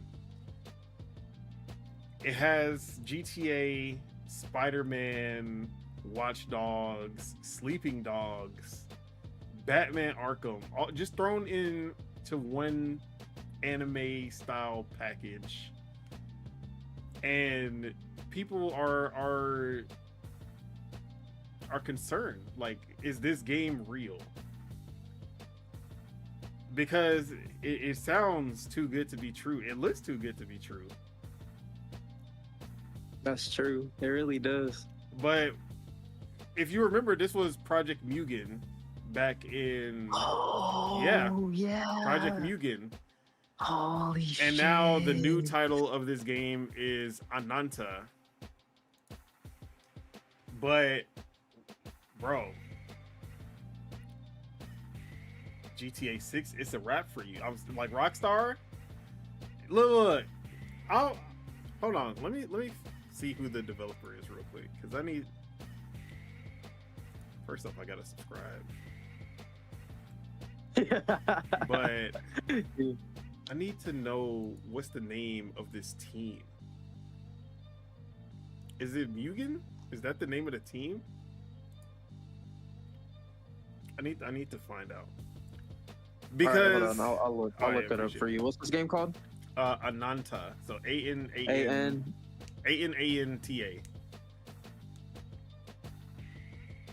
Video. Developer is Naked Rain. Naked Rain. So shout out to Naked Rain. It's a subsidiary of Thunderfire Studio. Thunderfire, never heard of it. It's a NetEase. Okay. NetEase Montreal. Montreal. So yeah, you have the GTA weapon wheel. You got guns. You can use melee weapons like rackets, big ass anime hammers, golfing clubs, like Free to play? Of course, it's a Chinese, and bro. Yeah, Chinese game. Yeah, bro. GTA, Rockstar, y'all took too long. It's a wrap for y'all. Now look, imagine if somehow they got anime RP in this bitch. Imagine if they got a Nanta online in this bitch. Rockstar, you waited too long. It's a wrap for you. Look, shout out. Hey, shout out to China. Shout out to the CCP. Shout out to Tencent, NetEase, all of you. Look, I love y'all because guess what? Bro, they even got the GTA 5 character switching screen and everything. Like, I love y'all. And I'm sorry, I'm sorry I talk shit about Hoyoverse for copying Breath of the Wild to the T, but I love y'all for this because Western publishers are too scared to do this. Facts. They're too scared. They're too pussy to actually go and make their own GTA. They'll go 50% of the way to GTA, but they'll never try to go the 100. They'll never go the full 100 yards. China don't give. They say, oh, we gonna make our own GTA with anime. China's fucking ruthless, bro. We gonna make our own GTA, but we gonna throw in some Spider-Man, some Watch Dogs. We gonna throw in some Sleeping Dogs. We gonna throw in some Batman, like, and then we gonna do all of it under $100 million. Under $100 million. You know this game is under $100 million, and it's gonna be free to play. And I know a lot of people are like, oh, well, if it's free to play, you know, it's gonna be some gotcha slop. It's gonna be some Guess what? Only thing that all the characters fully unlockable in game. Only the cosmetics, the cars, stuff like that are gonna be paid. So no missions are locked. Crazy, no missions are locked. No characters are locked behind paying. Only cosmetics, items, and vehicles. Bro, GTA, it's a wrap for, and y'all gonna charge $100 when I can't even swing around the city like Spider-Man? Hey, it's a wrap for y'all. Look, NetEase, everything I said about y'all over the years, I take it all back. Bro, do you see the fucking gangs? Like, they got gangs in this whole, like, I see it, dog. I see it, bro. The only thing is, but like the fact is, like Chinese and Korean games always look too good to be true, but then they come out and they're actually exactly like it's literally the same thing. The same game comes out. Like, that's the craziest part. These games actually come out. Crimson Desert look too good to be true. Crimson Desert is coming out. That's true. I believe this game is coming out. People are like, nah, this game can't be real. Bro, the animations are literally like copied bro, the combat and looks so good, dude. Bro, the web swinging animations is copy and paste from Spider-Man. Like, they didn't even try to change up the animations. But like, I don't care. This shit live. Hey man, is this a multiplayer, right? I actually don't know if it's multiplayer or not, but it should have at least some asymmetric multiplayer elements because of the type of game it is.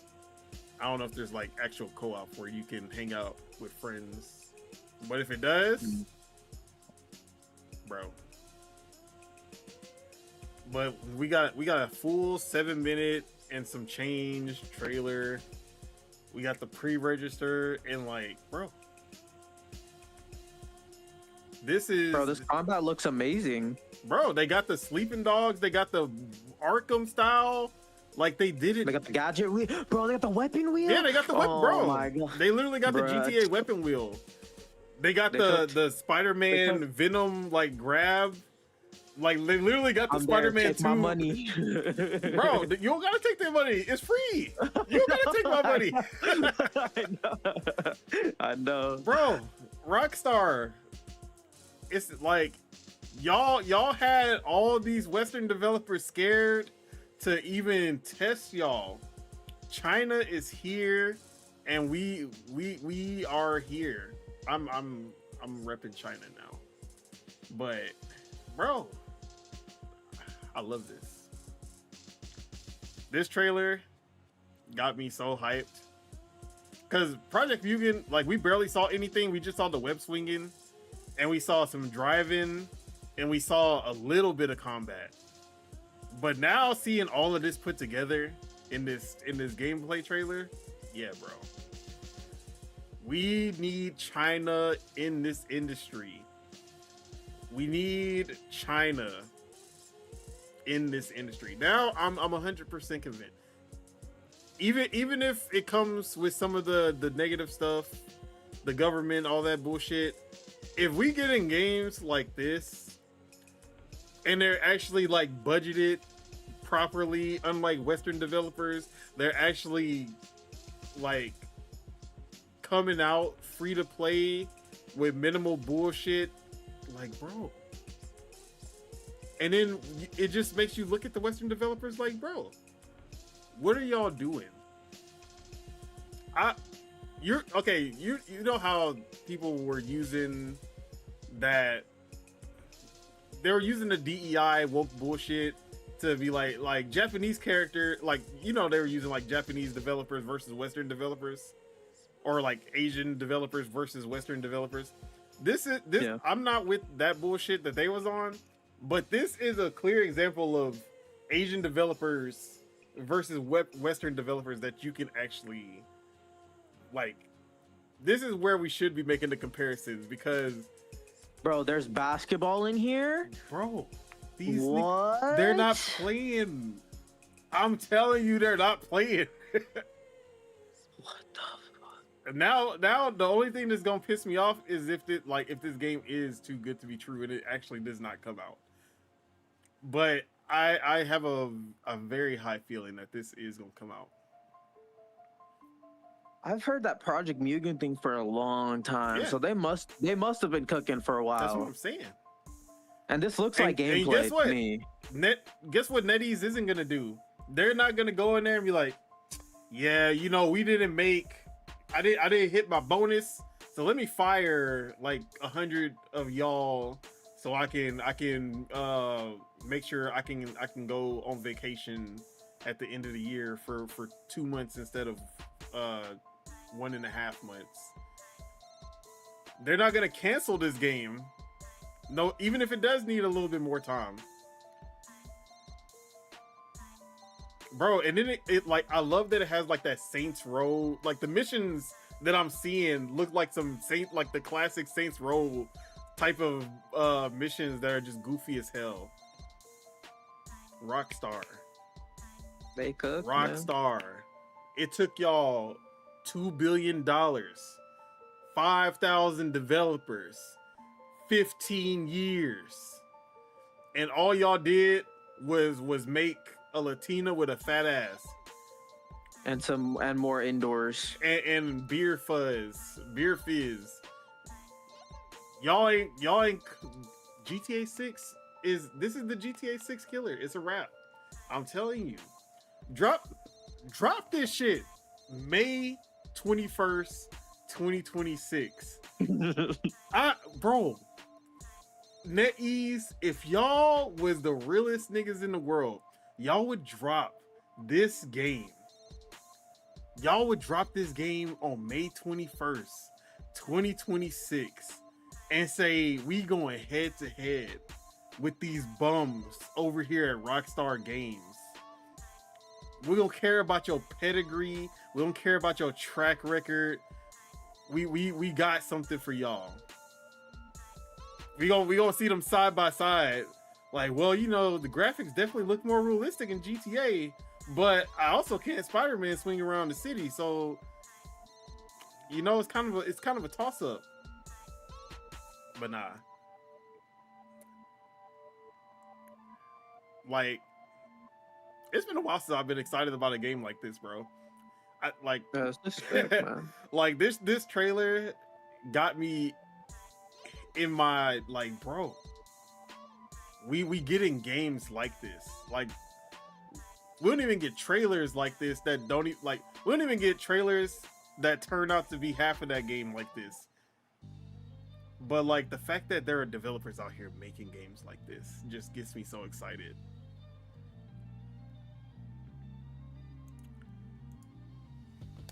But yeah, Ananta, if it's not on your radar, it should be on your radar. Gosh. If you were doubting that China was about to make a name in the industry, if Black Myth Wukong wasn't enough, if Marvel Rivals wasn't enough, if what's the other one? I mean, I guess it hasn't come out yet, but Phantom Blade is also supposed to be a big one. It's y'all need to be looking, bro. Korea was the first one to get the acknowledgement. Everyone's looking for Korea now. Y'all need to be looking for China, because they also going crazy out here. So yeah, that's Ananta. How you feeling about it? Is it too good to be true? Is it actually happening? Yeah, I'm actually inclined to say it's actually happening, and it's probably sooner rather than later.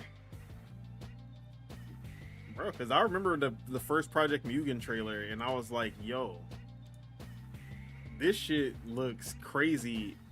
And the crazy part, wait, I'm about to play the Project Mugen trailer because I need to see. Because if I think that, like, what I'm thinking is true,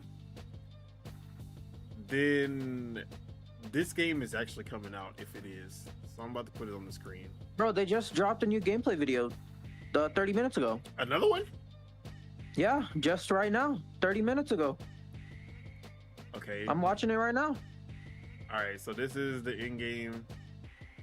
Bro, this is 1,000, 100,000% gameplay, because there's UI and HUD and Okay, enemies look. have health bars. Yeah, so look. All right, you want to know how I know this game is coming out? PlayStation controller too. No. You want to know how I know this game is coming out and it's going to look exactly like that gameplay trailer we just saw? Because the Project Mugen trailer, because the gameplay we just saw is downgraded from the original Project Mugen trailer. That was the in-engine shit that they were trying to reach. What we just saw is what they actually reached. Like that is like, okay, we have to make some sacrifices, but this is what we got. Because the original Project Mugen trailer, so much more fluid. Reflections were crazy. Like, but the fact that the game still looks unbelievable even now. No, did you? Hold on, let me post the video link. Yeah, I got you, bro. And then I'll post it in podcast. There was some stuff in this trailer, like they had mutant. I mean, I said mutant. They got like telekinesis and shit. Bro, they got the whole Venom shit too. That's what I'm saying. Has Venom arms and he's throwing that shit up, and oh my god, dude, this is so unashamed. But I don't give a fuck because Spider-Man 2 sucked. See, what I like, if you gonna steal, all right, steal a game. If you gonna steal from a, what's the name of the game? It's called Ananta. I'm gonna put it in the chat. Ananta. Ananta. I'll even post a gameplay link in general too. Yeah. Bro. Like, I love this when shit looks amazing. Look, I love when games steal different elements from game. Like, Megabonk is Vampire Survivors X Risk of Rain 2. It's not just Vampire Survivors. That's why I love Megabonk. I love, if you're gonna steal, take take bits and pieces from the best games, put them into one package, that is my dream game. Like I want more developers. Bro, to we do had a this. segment like that. We had a segment like that. Remember? All right, let me find what you posted. I posted it in notes and in general. Okay. There we go. 10 extra minutes. Yeah, it's gameplay and cutscenes too, and you see the whole transitions between it. But like, I want you to look at the Project Mugen original trailer, because you can see the clear, like they downgraded it. Like even the puddle, the puddle is literally like the Spider-Man, the original Spider-Man versus the actual Spider-Man. As soon as I saw this puddle, but I found one from August 24, 23. That's the one. That's 2 years ago.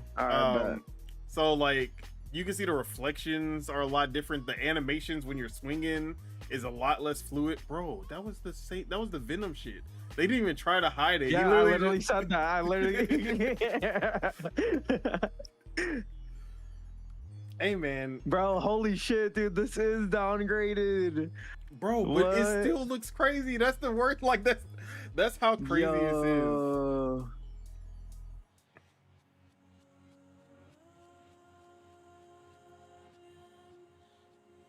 Bruh, yeah, nah, those reflections definitely. This looks good though, dude. Oh my god. Bro, like the environmental takedowns, you got the Spider-Man like takedowns, you got the counters with the Batman Arkham, like bro, they did it. Yeah, and if you don't want to do none of that shit, you can just pull out a gun. Like, bro. I'm sorry, Rockstar. Like, y'all did it to yourselves. Y'all could have came out this year. Y'all could have been like, bro, Rockstar, Rocksteady, and Insomniac. all of y'all fucked up. If anything, they gonna see this Wolverine trailer, and they gonna be like, give us 2 months, give us 2 more months, and we gonna they got the Uncharted set pieces, and they got the Uncharted set pieces, bro. This is insane, bro. I'm sorry. They cooked. They cooked. Shout out to the CCP, bro. Oh, fuck. Don't say that. Don't say that. Don't say that. But yeah, man, it's too good, bro. Like, I'm so happy that this game is still happening, bro. But like, oh man, the driving looks good, bro. Dude. Even to get like, everyone's so afraid to compete with GTA or to even make a game as ambitious as this, and it pisses me off because we used to have everyone trying to make this game, and now we have someone who's not a pussy and they're gonna try to make this game. Bro, you know this is legit too because I just seen a little stutter there. I seen a little tiny stutter. Bro, this is legit gameplay. So yeah, Ananta, if you ain't have this on your radar, have free to play, no gotcha system, only cosmetics, vehicles, items are paid in this game. Missions, characters will be free. In like, come on, bro. Come on. You can't compete with that, man. And then if they add online, which that should be their next step, honestly. If they add online to this, it's over. Rockstar, Anime RP, it's over. Like, okay, but I'm gonna get off this sweet. I'm bloviated. Like, I'm so excited for this game, bro. Yeah, this looks sick. So yeah, that's Ananta, bro. We got one. All right, let's go on to our next news topic. All right, just a quick one because we this happened a little bit after. Or I guess not a little bit after. It kind of happened a couple of days ago, but Borderlands 4 for the Switch 2 was supposed to come out October 3rd, just a little bit after the other ones, 3 weeks. But now it has been delayed indefinitely to make sure that the release is not as bad as the other versions. For whatever reason, everyone was like Flame and I know. what's his name? King Guzzling King Davis Glizzy decided to at me and like I'm supposed to care. Like, yeah, we're getting like they're taking their time to actually work on the version that matters the most. Why would I care? But yeah, I found that funny. Yeah. Stu Jersey said GTA gonna punish this game. LOL. Hey man, I mean Rockstar is next to Nintendo. Rockstar be the ones in the court for sure. But you can't sue a China. Like, you're not gonna sue a game made in China. It's not gonna work. You're like, what are you gonna do? It's not you. There are so many just blatant ripoffs that you really just can't do shit about. And you know, it is what it is. But yeah, Ananta looks fucking crazy. All right, but yeah, man. Borderlands 4 delayed indefinitely. We don't have any like other release date. Just no release date. We just gotta wait to see. How you feeling? Is it over for this? Is this the Switch 2 being too weak to handle the game? Even though we saw it already at Gamescom, but yeah, multiple times. Gamescom and PAX. Yeah, Gamescom and PAX. Nah, it's not over. This just tells me that they want the Switch to have a decent version of the game. That's all that this tells me. And like, they were okay with shipping it on Xbox and PlayStation with the performance issues that it does have. Because I've seen the videos, like if you play the game for like an hour or 2 hours, like you're at 35, 40 like FPS. A memory leak or something like that. That's causing like it. That's horrible. That means that the game needed time. That tells me that the game needed more time in the oven, you know. Randy Pitchford said that there's no issues. Shout out to my man Randy Pitchford. He said that it's y'all PC that's no. Y'all need to know the relationship between the hardware and the software that you're creating. I mean, that we're creating. So like, y'all need to figure it out, because Randy Pitchford ain't do nothing wrong. But yeah, like the fact that the PS5 Pro version somehow is running worse than the PS5 version, like the base PS5, is fucking crazy. But yeah, I'm okay with this. Like, I have way too many games to play. Borderlands 4 was not getting picked up on the Switch 2 or any other console for that matter. So if y'all want to take the time to make sure that the Switch 2 version runs as well as it can, I'm cool with that. And I know the reason that they're okay taking the time on the Switch 2 versus on the other platforms, because they don't have a fan base on Nintendo built in already. But they have a fan base on Xbox, they have a fan base on PS5, they have a fan base on PC who were gonna pick up this game no matter what.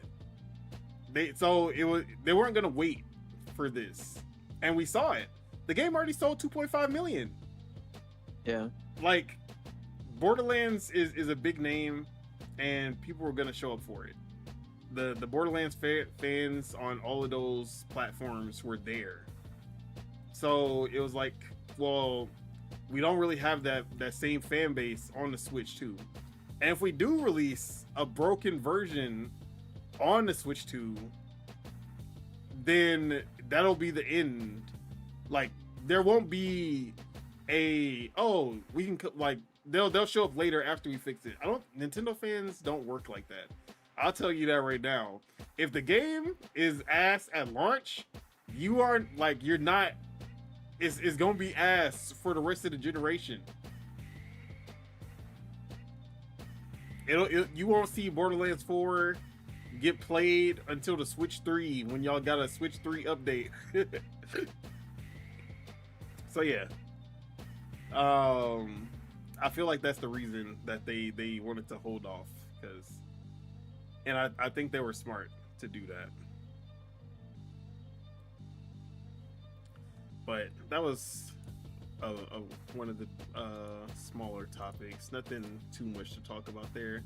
It is curious that they don't have a date in place, because usually when we do get a delay, it's usually like, oh, we moved it back 2 months, 3 months. It might slip into 2026, knowing that it's literally just indefinite, like no date. Mm-hmm. But what do you think? I mean, yeah, I'm thinking it's probably gonna be like December, January is where I'll slot it. Yeah, I think so too. Maybe they say that DLSS was on for the Switch 2 version? Not that I've heard. I haven't heard anything about it though. Well, if it's not on, yeah, get on that ASAP. Like, we know what DLSS can do for the Switch 2. Like, we know what it can do. Like, Cyberpunk runs at pretty much a lock 30. Star Wars Outlaws runs at a pretty much a lock 30 because of DLSS. Street Fighter 6 runs at a lock 60 because of DLSS. Well, in fights. Yeah. I don't know how it runs in the open world. I'm pretty sure it doesn't run at lock 60 in the open world. But 30 in the World Tour. Open world, yeah, that doesn't surprise me. But still, you know, like, we know what DLSS can do, PC and on the Switch too. So it's like, yeah, just try to get that onto the games. That's gonna be the savior for it. For your third-party games, DLSS. Savior. Hey man, what you know about Rory? You ever listen to Rory? No, I really haven't, bro. Bro, you need to listen to God's Whisper by Rory. Rory? Rory, yeah. RARI? Raury. Raury. I don't know nothing about Rory, Hey, dog. listen to God's Whisper. That song right there, that shit'll have you transcending, bro. But I'll like it right now. All right, I don't know why that came up, but let's move over to some Xbox talk. First with some positive, and then we'll get into some negative. But sure. We got some news. I guess actually I need to figure out where this actually came from. But we are seeing that a lot of developers who put a game in Game Pass, the vast majority of them are coming back and putting more games in Game Pass. And I know we had a little bit of a negative talk about Game Pass as far as the first party goes a few weeks ago, but it does seem that third parties do like what Xbox, like what Game Pass is, what it does for their games. And sure. Oh, so this third came party, from more like indies. I mean, even some like medium, like AA games for sure. AA, yeah, and sure. then Yeah. like the lesser known projects from like obviously like a Kunitsugami, things like that. But this was coming from the head of ID at Xbox, Chris Charla, who told Eurogamer that during a recent interview. That as a result, we've signed deals with more than 150 partners to expand the catalog. We continue to engage with hundreds of partners each year to review upcoming titles. And then he says, largest investment in game, it's become like the 150 signed deals has become their largest investment in Game Pass to date. So yeah, like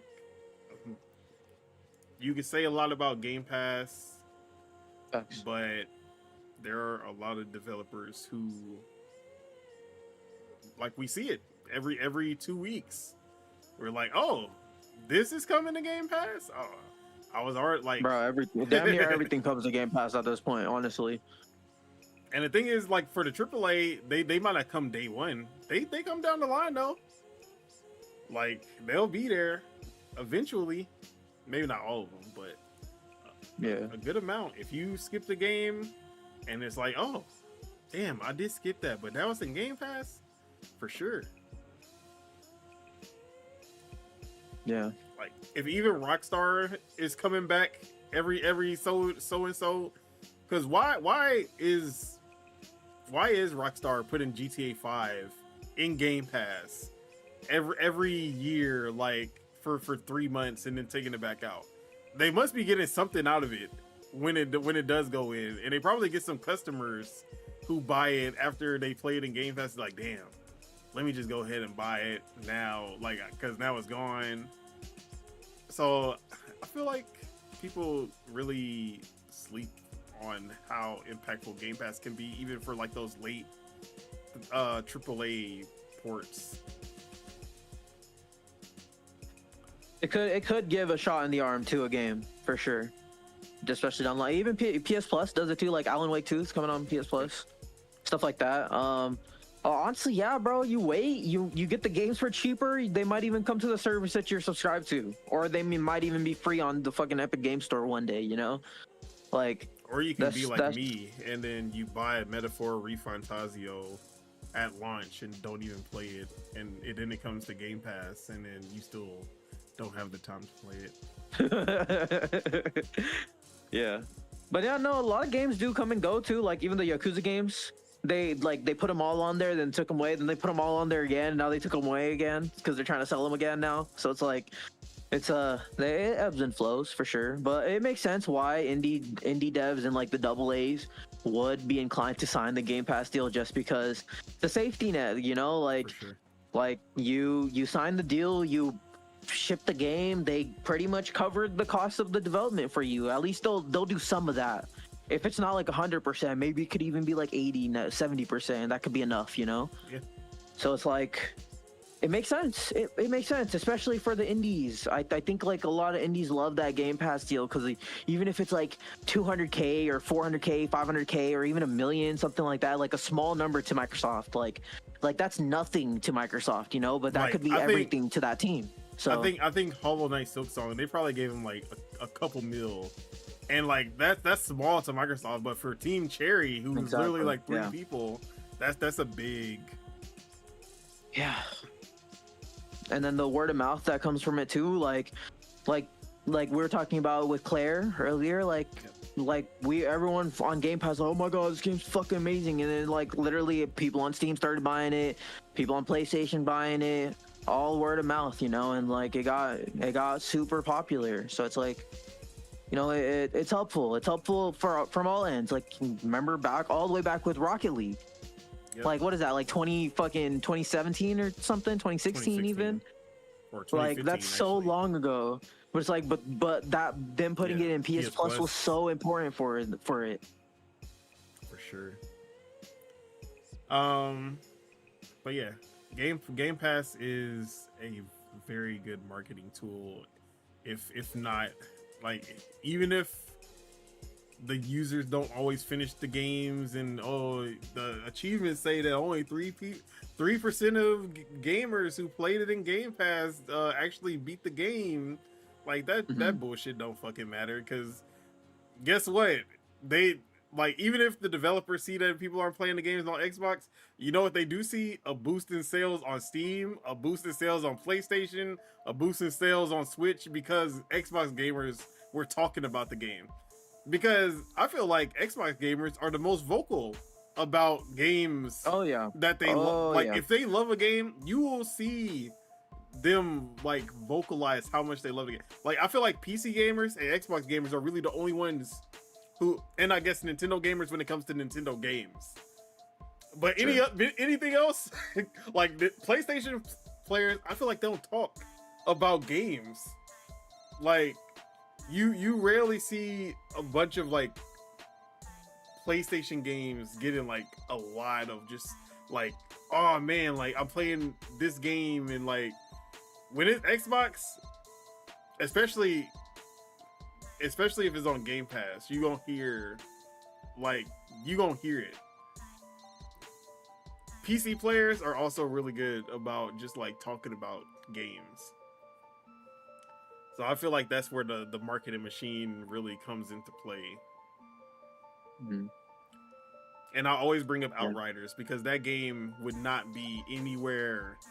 That game would have zero noise if it wasn't for Game Pass. If that game did not go into Game Pass, it would have just dropped into DOA, like nothingness.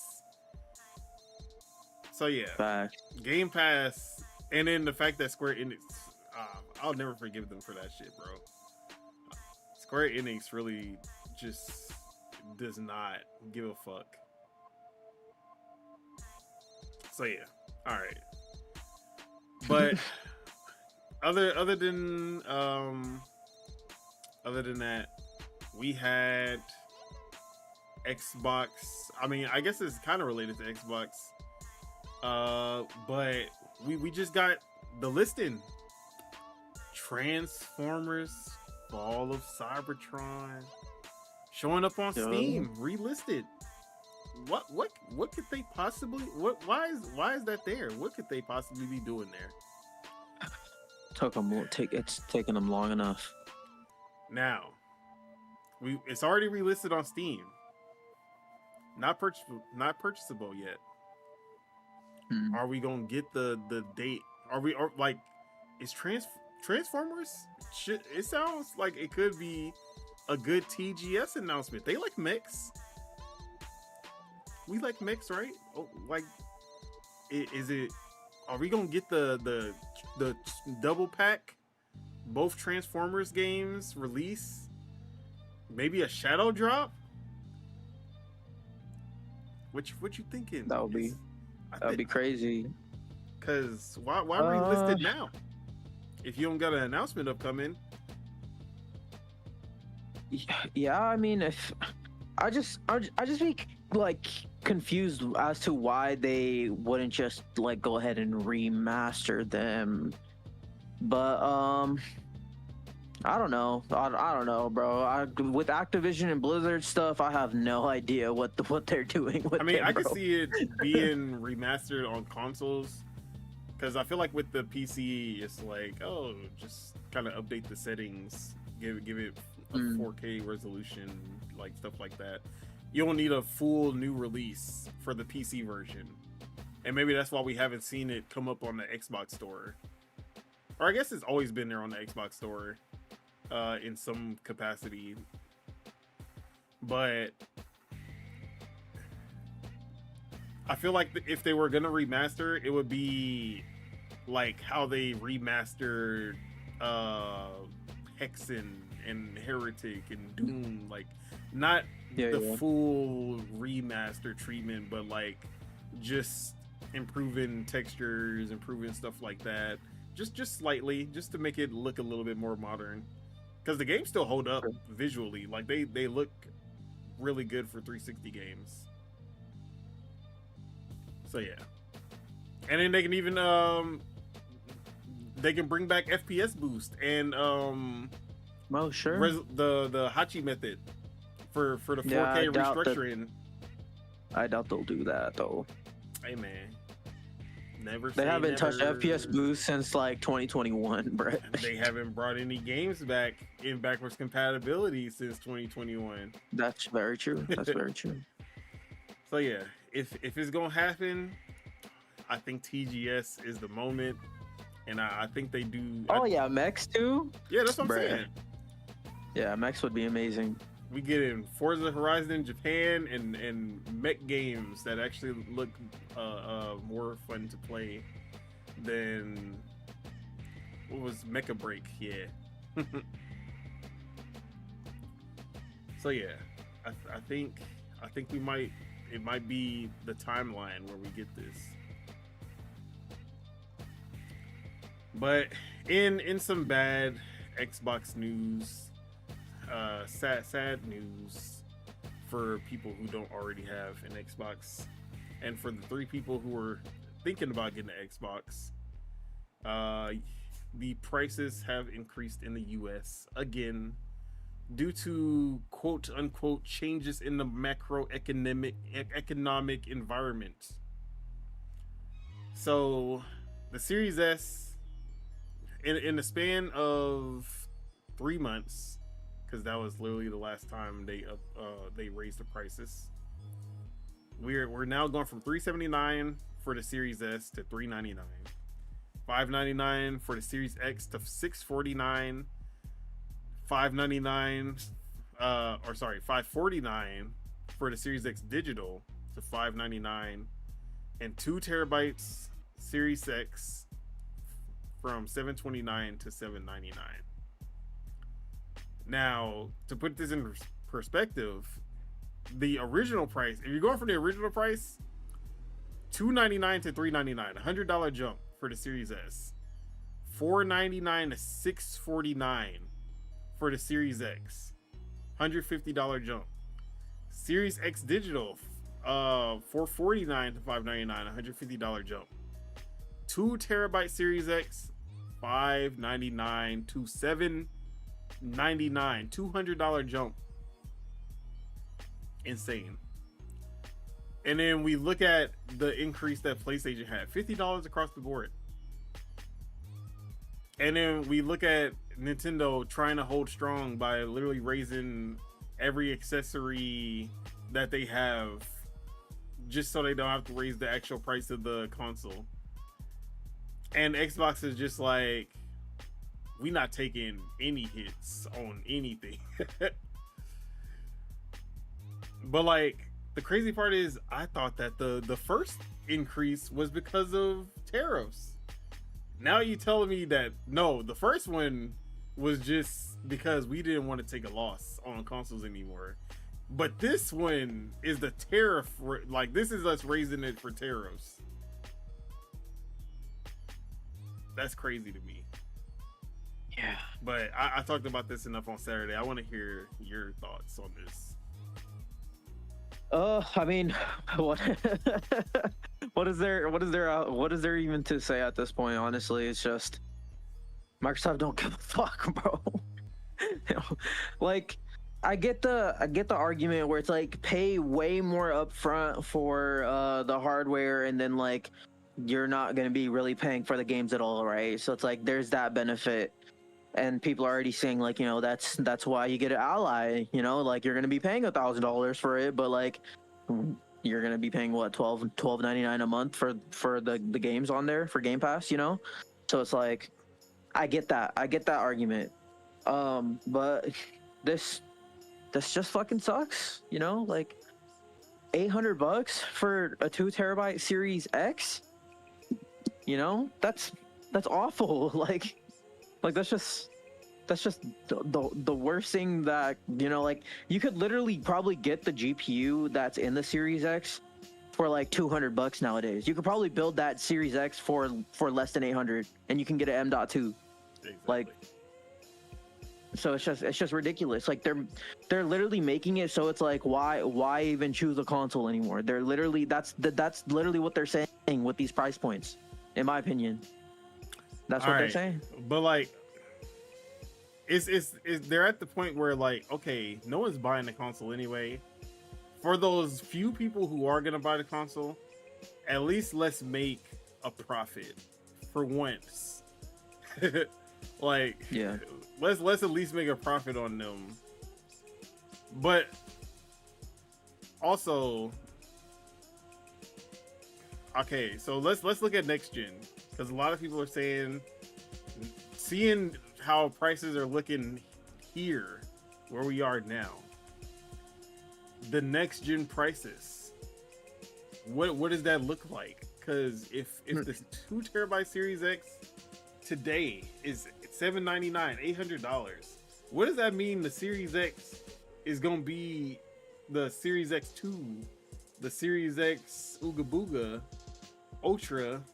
What is that gonna be in 2027? Xbox Surface Copilot, you mean? So what do you think the pricing is gonna be for that?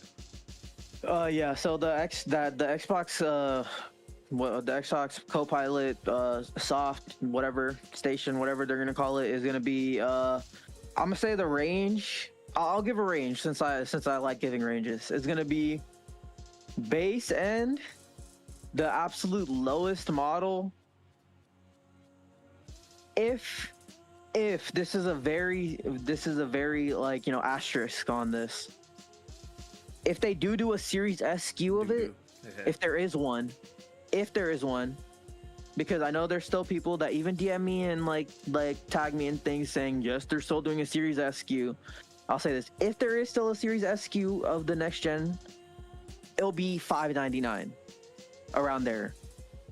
But I think that they're just gonna do one, and I'll say the price range of that is gonna be between $799 to $1,000. $799 to $999 is my range for that.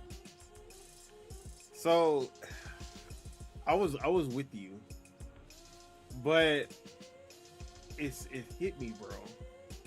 It hit me because it wasn't until I watched ILP and they were talking about the Series X pricing and everything, but they were saying, like, you would think that Microsoft, who is obviously like they have a seat to talk to the government, like they have a seat in the government where they can lobby for things like this. If like, for like, why are y'all taxing video game consoles? Like, electronics, a lot of the electronics are waived from the tariffs, including PCs. Yeah. But video game consoles not. And you don't see Microsoft lobbying for them to not tax these consoles. Bro, if the next Xbox is not a console, if the next Xbox is technically a PC, is it gonna be hit by tariffs? And with that being said, if Nintendo and PlayStation are getting hit by tariffs, but Xbox is the only one who isn't because they're making a PC on a technicality, what do their prices actually look like compared to what we think the PS6 is going to look like? Or would it be the same as the PS6, but since it's going to be so much more powerful, that would still look good? I still think that the price range for the next Xbox is $699 to $999, and I think that the price range for the next PlayStation is still probably gonna slot in at $599. Is where I'd put it right now, because it's not gonna be more expensive than the Pro. It will be more expensive than the base PS5. Why do you think it won't be more expensive than the Pro? Because the Pro is like, how I see it is that's their boutique model, right? Like, that's for their enthusiasts. That's not just for the everyday, for like the everyday person. And that's the PS5 is made for like just the everyday. But the PS5 was more expensive than the PS4 Pro. The PS4 Pro was $499. Yeah. Or the PS5 was, I think it launched at $499. I think the PS4 Pro. PS4 Pro was $400. The Xbox One X was $500. PS4 Pro price. You might be right on that, actually. Well, I mean, the PS5 disc-less model it wasn't $399, but yeah, the PS4 Pro was. But I don't think it's gonna be more expensive, is what I'm saying. It could be right at that $699. I think it's gonna be $699. $699, yeah. Well, I mean, now the PS5 Pro is $749. But I don't think it's gonna. I don't even think it's gonna be. I don't think it's gonna eclipse 700. I think they're trying to stay away from that. I don't think they would. I don't think they have a choice. At least I don't think they have a choice in how they manufacture the console and their like philosophy, so to say. Like, if they're cutting costs and everything, then they can. Like even in like how they design the thing, like if they make it literally just like a slab, that could be cutting so much costs, you know, stuff like that. I think the Series X version of whatever we get, if there's 1 or 2 SKUs or whatever it's supposed to be, I think it's gonna be $700. $700. I think it's gonna. Well, I mean that's within my range. Yeah, but I don't think it goes over 750. Okay. Well, I mean, you don't think the ROG Ally has any indication for that? Nah. Because the ROG Ally is technically not a console, but it's also going to be almost $1,000. Yeah, but also, I feel like I think it's going to be different than the ROG Ally because it will be Xbox even though it is like, oh, it's off the shelf parts and everything. I still think with it being Xbox, they're going to try to subsidize in some fashion. Whereas the ROG Ally X, I don't think they're subsidizing anything for that. Sure. But yeah, I'll say 750. $699 and $750 for the next Xbox, and I think it'll be like $699, maybe $599 if they really try to cut back and subsidize with the PS6 for what would be the regular PS5 version for PlayStation. So yeah. But like I said, it sucks seeing prices go up. Like, and I said this on Saturday, if I didn't have a PC and I didn't have any consoles, out of the PS5 and the Series X, which one would I get? Honestly, I would still choose the Xbox just because of Game Pass. Like, I feel like Game Pass is just that much more worth it, even with the increased price. Like, if this was what sucks is that we know that the Series X was $499 and now it's $649. But it's like, if this was the launch prices, it wouldn't hit as hard, I guess, because it's like you just feel like you're getting ripped off. But I feel like if it would have launched at $649, I would actually be able to justify, like, you know, I think the Series X is worth $649 to me, as if that was the launch price, especially with Game Pass, specifically with Game Pass. Actually, without Game Pass, I'll be like, you know what, I'm okay. With Game Pass, I feel like I will make up the worth of that easily. But how if you didn't have a PC, Mm-hmm. you only had last gen consoles, you can only pick one: the PS5 at its current price or the Series X at its current price. So let's just say I only have a PS4. Yeah, PS4. Okay, and I'm picking between the Series X or the PS5 right now in the current market, Yeah. with how much they cost. Well, I mean, I think Xbox's price thing isn't hitting until like a week and a half, right, or something like that. Yeah, but let's say I think they already go into it. Oh, they already are. Then yeah, I'm getting a PlayStation. Okay. Yeah. So you already know that I guess there would be the third parties because I don't have any other consoles or PC, but I still feel like I would get way more value out of Game Pass than buying exclusives on PlayStation.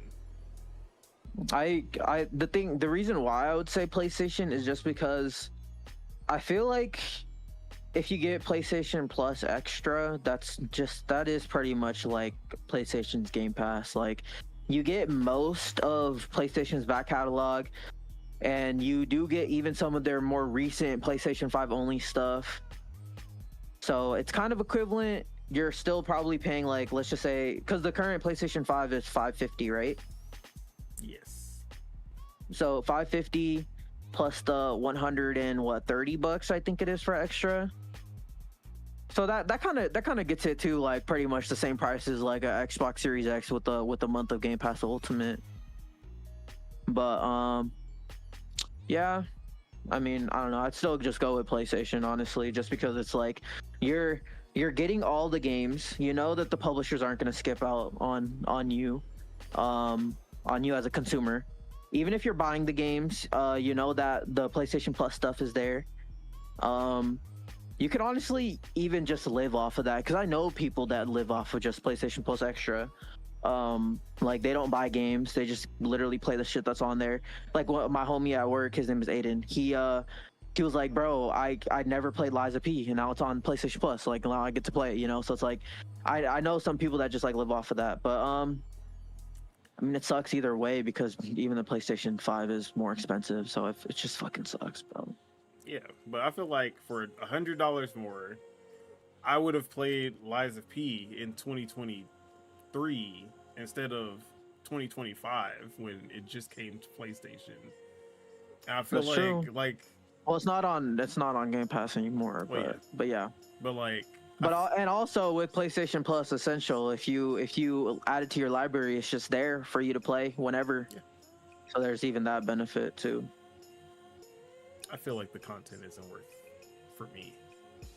Because I mean, comparing it to Game Pass, because most of the best games that go into PS Extra are late Game Pass releases. Game Pass games. Yeah. And then they'll have the occasional Alan Wake 2 that actually is like, oh, this didn't come to Game Pass, and that's actually a really good get. But it's few and far between for sure. And then with Xbox's newfound cadence with releasing first-party games, I feel like that alone justifies it. Ninja Gaiden 4 coming, Outer Worlds 2 coming, Keeper, if that's what you're into. But you know, I feel like for the majority of people, they're gonna pick the PlayStation easily because brand recognition and lower price, like it's like a no-brainer for most people. But I'm looking at the PlayStation catalog right now. It's actually a lot of indie games that are pretty new. Like Another Crab's Treasure is already on there. Telluride is on there. The Atlas Fall of Sands game's on there. Yeah, but those were all in Game Pass except for the Atelier one. Day one. Banisher's Ghost of New Eden's in there. That's relatively new. Ascension was not in Game Pass day one, but it got on there eventually. Blueprints is in there. Yeah. Oh, there's a Bubsy game in Game Pass or in PlayStation Plus. The heck? I can keep that. That's hella funny. I'm actually pretty looking at this. This is a pretty decent set of games. Not gonna lie. All right, sticking with Xbox in a sense, we got some news about Call of Duty Black Ops 7. Outside of the multiplayer trailer and zombies that they've been showing off over the last couple of weeks, which I think looks pretty good, honestly. But it looks like they had some skin collabs that were in production for Black Ops 7, and they canceled them due to the backlash from the Beavis and Butthead, the American Dad, Cheech and Chong, all of that stuff. Finally got enough backlash that they've canceled their upcoming skin collabs for Black Ops 7 altogether. Oh wow. And I think the reaction to Battlefield 6 kind of doing the opposite of that was also a big part of that as well, and like people's reaction to that. So it looks like we're getting just full-on military Call of Duty back. No crazy skins, at least as far as we can tell at launch. But the gamers' voices have actually worked. They were able to overturn this obviously lucrative, or was it obviously lucrative? I actually don't know lucrative those skin collabs actually were. I would think that they were lucrative, but yeah. What do you think? I mean, this would probably get like the people, like the hardcore in it, but I also don't think like this is gonna last that long. Yeah, that's what I was thinking. Maybe held off for a while. Maybe like the rest of the year, and then like January they they do some skin. Oh no. But it's at least good to see that they're listening in some capacity. That's what I think. But I honestly don't care either way. Like, it doesn't hurt me when I see someone playing with a Beavis and Butthead skin in Call of Duty or Battlefield or anything. Like, I'm not gonna buy it. That's all that matters. Like, I'm not being forced to wear these costumes or these skins, bro. I've never. Hey, look, Xbox. Hold on. One sec. Uh-huh. Xbox did their what's it called? This is what's coming to Xbox from the State of Play. Hell yeah. Tweet. We got Battlefield posted it. 6, Deus Ex Remastered, Halloween, Sonic. We don't need that. Code Vein 2, Final Fantasy Tactics, Crimson Desert, and Dynasty Warrior 3 Remastered. Okay, Yep. so we're not getting Chrono Script. That kind of sucks. At least they haven't said that it's coming over here. Chrono Script was one of the big ones. Let It Die, I figured that was going to stay PlayStation exclusive. Trying to think of any other ones that stood out that's not on here. Oh, what's it called? Seven Deadly Sins isn't on here either. Oh shit. But anime game skipping Xbox just makes sense. It'll probably be PC and PlayStation. So yeah. Honestly, the ones I was most excited about are not on this list outside of Crimson Desert and Code Vein. But yeah, it is what the Zaum game is not on here either. Oh yeah, that also came to Xbox wow. late. Disco Elysium came to Xbox late. It was a PlayStation exclusive at first, so it looks like, or it was PS5 PC, so it looks like it's gonna be PS5 PC again.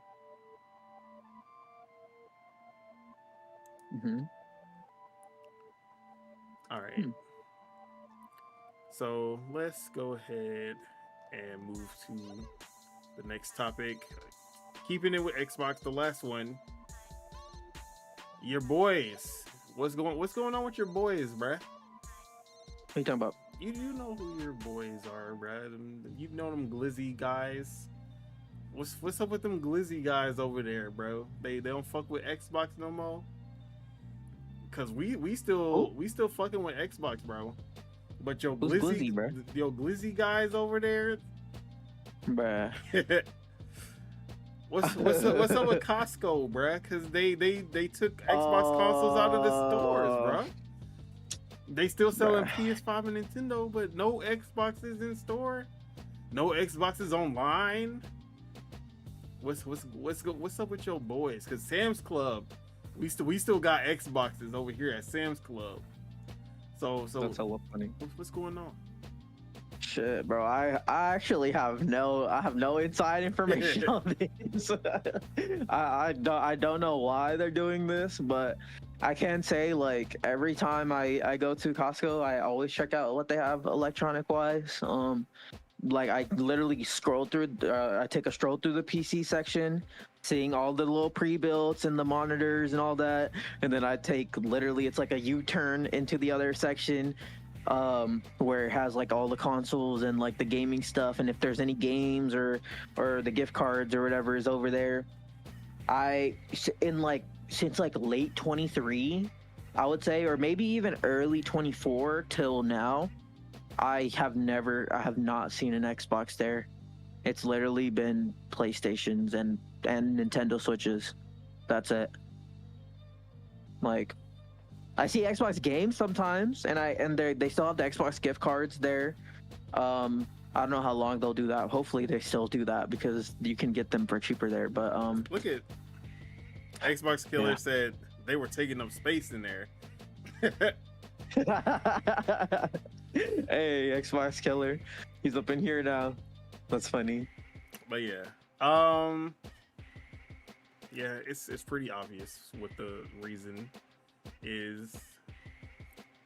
They weren't like, obviously you don't take something off the shelves that's selling unless it's like a Nintendo Amazon situation where they just have a disagreement, which I don't see that being it.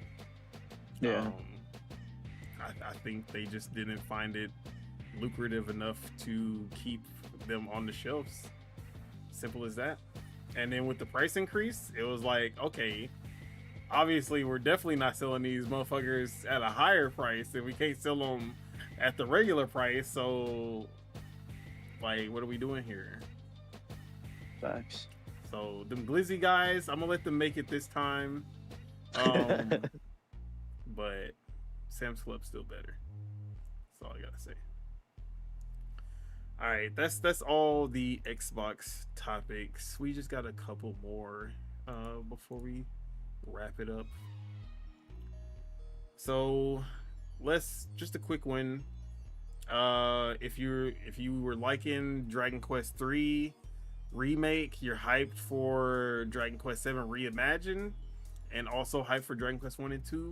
We got some new info on Dragon Quest 1 and 2 HD 2D remaster, because they will be adding new NPCs to DQ1, new dungeons, new story, all in DQ1. For DQ2, new party member, new ocean floor map with new story and bosses, new mini game, and for both mini medals, which is basically an in-game achievement system or whatever. Yeah, it seems like they are going pretty hard with the new content. They are making DQ1 a lot longer because that game is kind of short for modern times for sure. But I know you're enjoying DQ3, DQ1 and 2 on the list. I mean, yeah. If I'll probably pick them down the line, pick them up down the line for the Switch too, for sure. When they go on sale. I don't know. I have DQ3 on PC, and I have not had any time to touch it. It's fun. It's really fun. I know it is. It's Dragon Quest. I love Dragon Quest. Yeah. But I just have not been able to put the time in. Sad. Especially a big RPG like that, when I still have Metaphor to play, when I still have Expedition 33 to play. Yeah, it's not happening. Sad. I need more time, but I also need more money, and more money is gonna eat more time. Yeah. Sad reality. But if you have the time and the money, count your days. No one cares. You're not special, bitch. But DQ1 and 2, if that's your jam, it's looking pretty good for sure. All right, we got two more topics. Yeah, 2 more topics. Just two. All right, let's talk about a new spin-off that got announced that just had the most sus timing possible, and that is Pal Farm, a farming simulator spin-off of Pal World, only a week after Pokemon Pokopia, a farming sim spin-off of Pokemon, was announced. I honestly don't know if they're just trolling or if they were already working on this and they were just like, fuck, I can't believe they got, like, they announced this shit a week before we're about to announce our game. Either way, this is a funny situation. Um, if you didn't know, if you're not in the loop, Power World is currently being sued for infringing on copyrights and patents that Pokemon has post I guess they renew them. I can't say that they didn't have the patents, but they definitely add some verbiage to it to make sure that it attacks Power World. But yeah, this is just so weird timing for this announcement. But I also feel like the longer they waited to announce it, then the easier of you to be like, oh, they just copied them. Like if they announced it a year later, they saw Pokopia, and then they were just like, we gonna make a Power World Farming Sim too. So I think they did want to get the announcement out as soon as possible. They probably didn't even want to announce it at this point, but they were like, well, we have to get, we're making this. We're not gonna stop making it, so we need to announce it now. The closest to the Pokopia announcement as possible, like the better. That's how I see it. But what are you thinking with this Power Farm Pokopia situation? Is Nintendo and Pokemon gonna unleash new patents on farming with creatures, or is that a little too much for even them? No, I think that's a little too much. But yeah, this Pokopia thing, this shit. Wait, what's this? What's their game called? Power Farm. Power Farm. Yeah, I think I don't know if they got like a little insider tip from somebody's being like, oh, Game Freak's making a little like a Pokemon farming sim like before, but it seems like they like kind of just quickly made this together, in my opinion. But am I gonna be there? Probably not. I don't really care too much about Power World, to be honest. I didn't really play too much of it when it came out, so probably gonna skip this one. But definitely looking forward to Pokopia though. Hey, I'm gonna be on both because I love Power World, I love farming sims, I love Pokemon, I love farming sims. It's like they both want to cater to me. That's hella funny. Just like I love Power World not because it was a Pokemon clone. I loved it because it was a really good survival game that had elements of Pokemon in it. Sure. So yeah, I'm excited about both. As long as they're both good farming sims at the end of the day, that's all that matters. Sure. But I don't think Nintendo or Pokemon would jump on this one. Just because farming sims are like not even they predate Nintendo so far. And Nintendo didn't make a farming sim anytime. Like I guess you could kind of say Animal Crossing in a sense, but not really. But I do like that Power Farm even had like some Animal Crossing in it because you have to pay off your debts. That's like you literally start a farm to pay off your debts. Basically kind of sounded like the whole Tom Nook joke that you're always in debt to Tom Nook. Yeah. So yeah. But I'm excited for both. I thought it was funny though. That's cool. All right, last announcement or piece of news. The Nintendo patent situation is getting out of hand because this one's the worst of the worst. Like them patenting game mechanics and trying to sue people like Pocket Pair and Power World, all of that. That's cool, it's but this patent right here is taking it too damn far, and we should be standing up against Nintendo so that they do not go this route, because Nintendo has patented points, achievement like system, rewards, and more, and we need to stop them. This is when we need to start calling them the villain and the devil and whatever else you want to call them. This is where we need to stand up against Nintendo, because this is just evil. This is pure evil. Okay, we don't want this. We need to keep this far away from Nintendo. But Subeg, you can run your little laps for now, because we know if Nintendo patents a lot of shit, don't mean it's gonna happen. But oh yeah, how you feeling? Well, I'm actually not gonna parade around and be like, oh, achievements are coming, because if you look at their NSO online stuff, they already have a lot of like achievement stuff already baked in there. Missions, like the missions, rewards. So I think if whatever they're gonna do, it's probably just gonna be something added on like that. Maybe you can earn, like, maybe it's like things you do in game gives you like profile pictures or something, like through the NSO or something like that, you know. Who used to do that? I don't know. Was that PSN or Xbox Live? That was Xbox. Okay, that was Xbox. They used to do that.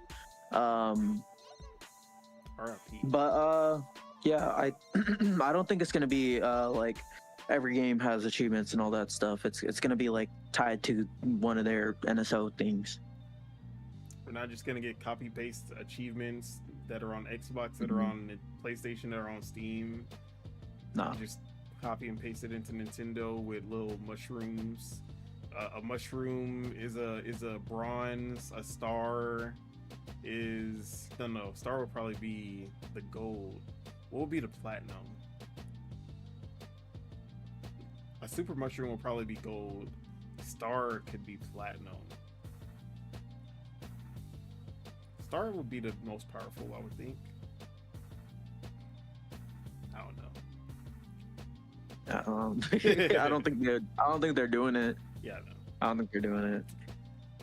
But yeah, I would love, like, if the thing is, I just like, if they're gonna do an achievement system, it can't be just copy and paste the same achievements from the other consoles and just add their own version of trophies or their own version of gamer score. Like, that's what I don't want, because I love how Nintendo implements their, like, every game has an achievement system of its own, and they just work, like, and it's so unique to that game. Like Mario Kart World's sticker system, Super Mario 3D World stamps, Kirby Kirby and Forgotten Lands 100% is also, like, really good, like, satisfying to get. So that's all I want. But like, if they do a system level where, like, the only thing is that you can't really show off your 100% or like your stamp collection in those games. If they just made a kind of like how they make the apps on the Nintendo Switch app, where it's like, oh, Splatoon has Splatnet, it has its own app, and like, oh, the Zelda Notes has achievements, and it's something that you can actually see outside of the game, and you can, like, show someone, like, hey, look at my Zelda achievements, but it's specific to Zelda. If they do something like that, I'm cool. Like, I would love that. Now, if you're gonna do that, is every game gonna be able to have their own achievement system? No, it'll probably be only for Nintendo games, and probably some bigger releases might have something. But I feel like it needs to be more than just it needs to be unique to Nintendo. And I feel like that's the reason that Nintendo does not have an achievement system like the others, because they want it to be unique to them. They want something that feels Nintendo. So yeah, that's how I see it. Sure. But yeah, that's all I had to say on that. Anything else you want to say on this achievement like patent? No, I think I just don't expect it from them to do like the PlayStation or the Xbox route or Steam route for achievement. So, yeah, I mean, like you said, they patent a ton of shit. So, we'll see if anything comes out of this. Yes, sir. And with that, let's go ahead and wrap up the show. That is it. That is all that we have for you guys today. Thank you all for tuning in live to the first, maybe second, first? Is this the first live I think this is the first time we ever done live Dual-Wield, bro. First live Dual-Wield Gaming Podcast. Shout out to Live Hell Supremacy. Shout out to Stu Jersey. Shout out to Xbox Killer. But make sure you guys hit that like because we love you guys and help us grow this channel. If you're not subscribed, go ahead and hit that subscribe button so you can stay updated for when Dual-Wield premieres, because we're not going live next week. But I will be re-uploading the live stream tomorrow as well, just to have the Dual-Wield hit at the same time as it usually does. But yeah, it was still fun being live, having people in the chat, things like that. But yeah, Subeg, appreciate you for pulling up for the State of Play and for the Dual-Wield live. Where can we find you? What you got going on? Yeah, so I am I got upgraded internet, so I should be streaming a little bit more. My shit shouldn't be bugging out when I'm streaming. My frame shouldn't be dropping as much. So definitely gonna be streaming at twitch.tv/Subagels. That's where you guys can find me. I'll see if I can do the dual stream thing, because I know you can do that stuff now, but I just got to probably figure it out so I can stream on my YouTube channel as well. And then I could even start just like clipping moments and then posting them on the channel and stuff as like that. But yeah, check me out there. Check out LogNet for sure. I should have something coming out in the next week. Been super busy with school and stuff. So yeah, so just check that out. Check all of Don's stuff out on LogNet too. He been cooking out there for sure. But yeah, that's really it. Check me out on Twitter, Subeg Dollywall, Instagram, Subeg Dollywall. I'm on the Project Untitled Dual Discord. Check me out there. I'm on the XP2 Discord, Lords of Gaming Discord, LSM Discord. I'm everywhere, man. Y'all know where to reach me. Yes, sir. And as for myself, Don Otaku, you can find me on Twitter at PastaFeet F3ET. You can find me on YouTube. Wait, I skipped one. I mean, I should skip it. Twitch.tv/Don Solo. You won't find me there, but you will find me right here on YouTube, where not only are we doing Dual-Wield Gaming Podcast every Thursday, except for today. This was a special occasion. Every Saturday, Project Entitled Gaming Podcast, working title. And yeah, like you said, check out my articles on lordsofgaming.net. Check out everybody's articles on lordsofgaming.net because they got some good stuff cooking.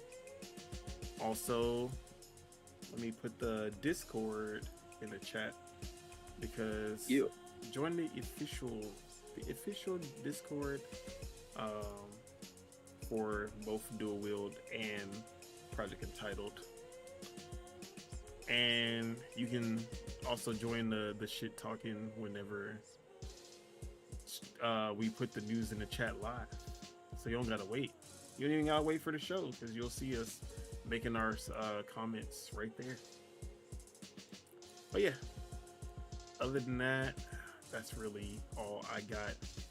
Any final words for the people to get them through the weekend, whatever we're going through? For the peeps, hit your steps, you know? Go to the gym, walk on the treadmill. Honestly, I've learned that you don't even really need to go that hard in the gym to get fit. Like, all you really need to, like, the hardest thing for the gym is showing up. Like once you're there, your body kind of just carries you through everything. And even if you don't want to like lift weights, you know, put the incline on the treadmill to 10, put the speed to like 3, like a fast walk-ish. Do that for 15, 20, 30 minutes. Like that's honestly enough, like for the day. Like Do that like 3 or 4 times a week, and you're solid. Like that's all you need. Get your steps in. Yes, sir. Baby steps. Oh, got that. But with that, let's go ahead and get out of here. Peace out, everybody. Enjoy your week, your weekend, your month, year, life, all that. Peace out, everybody. Peace.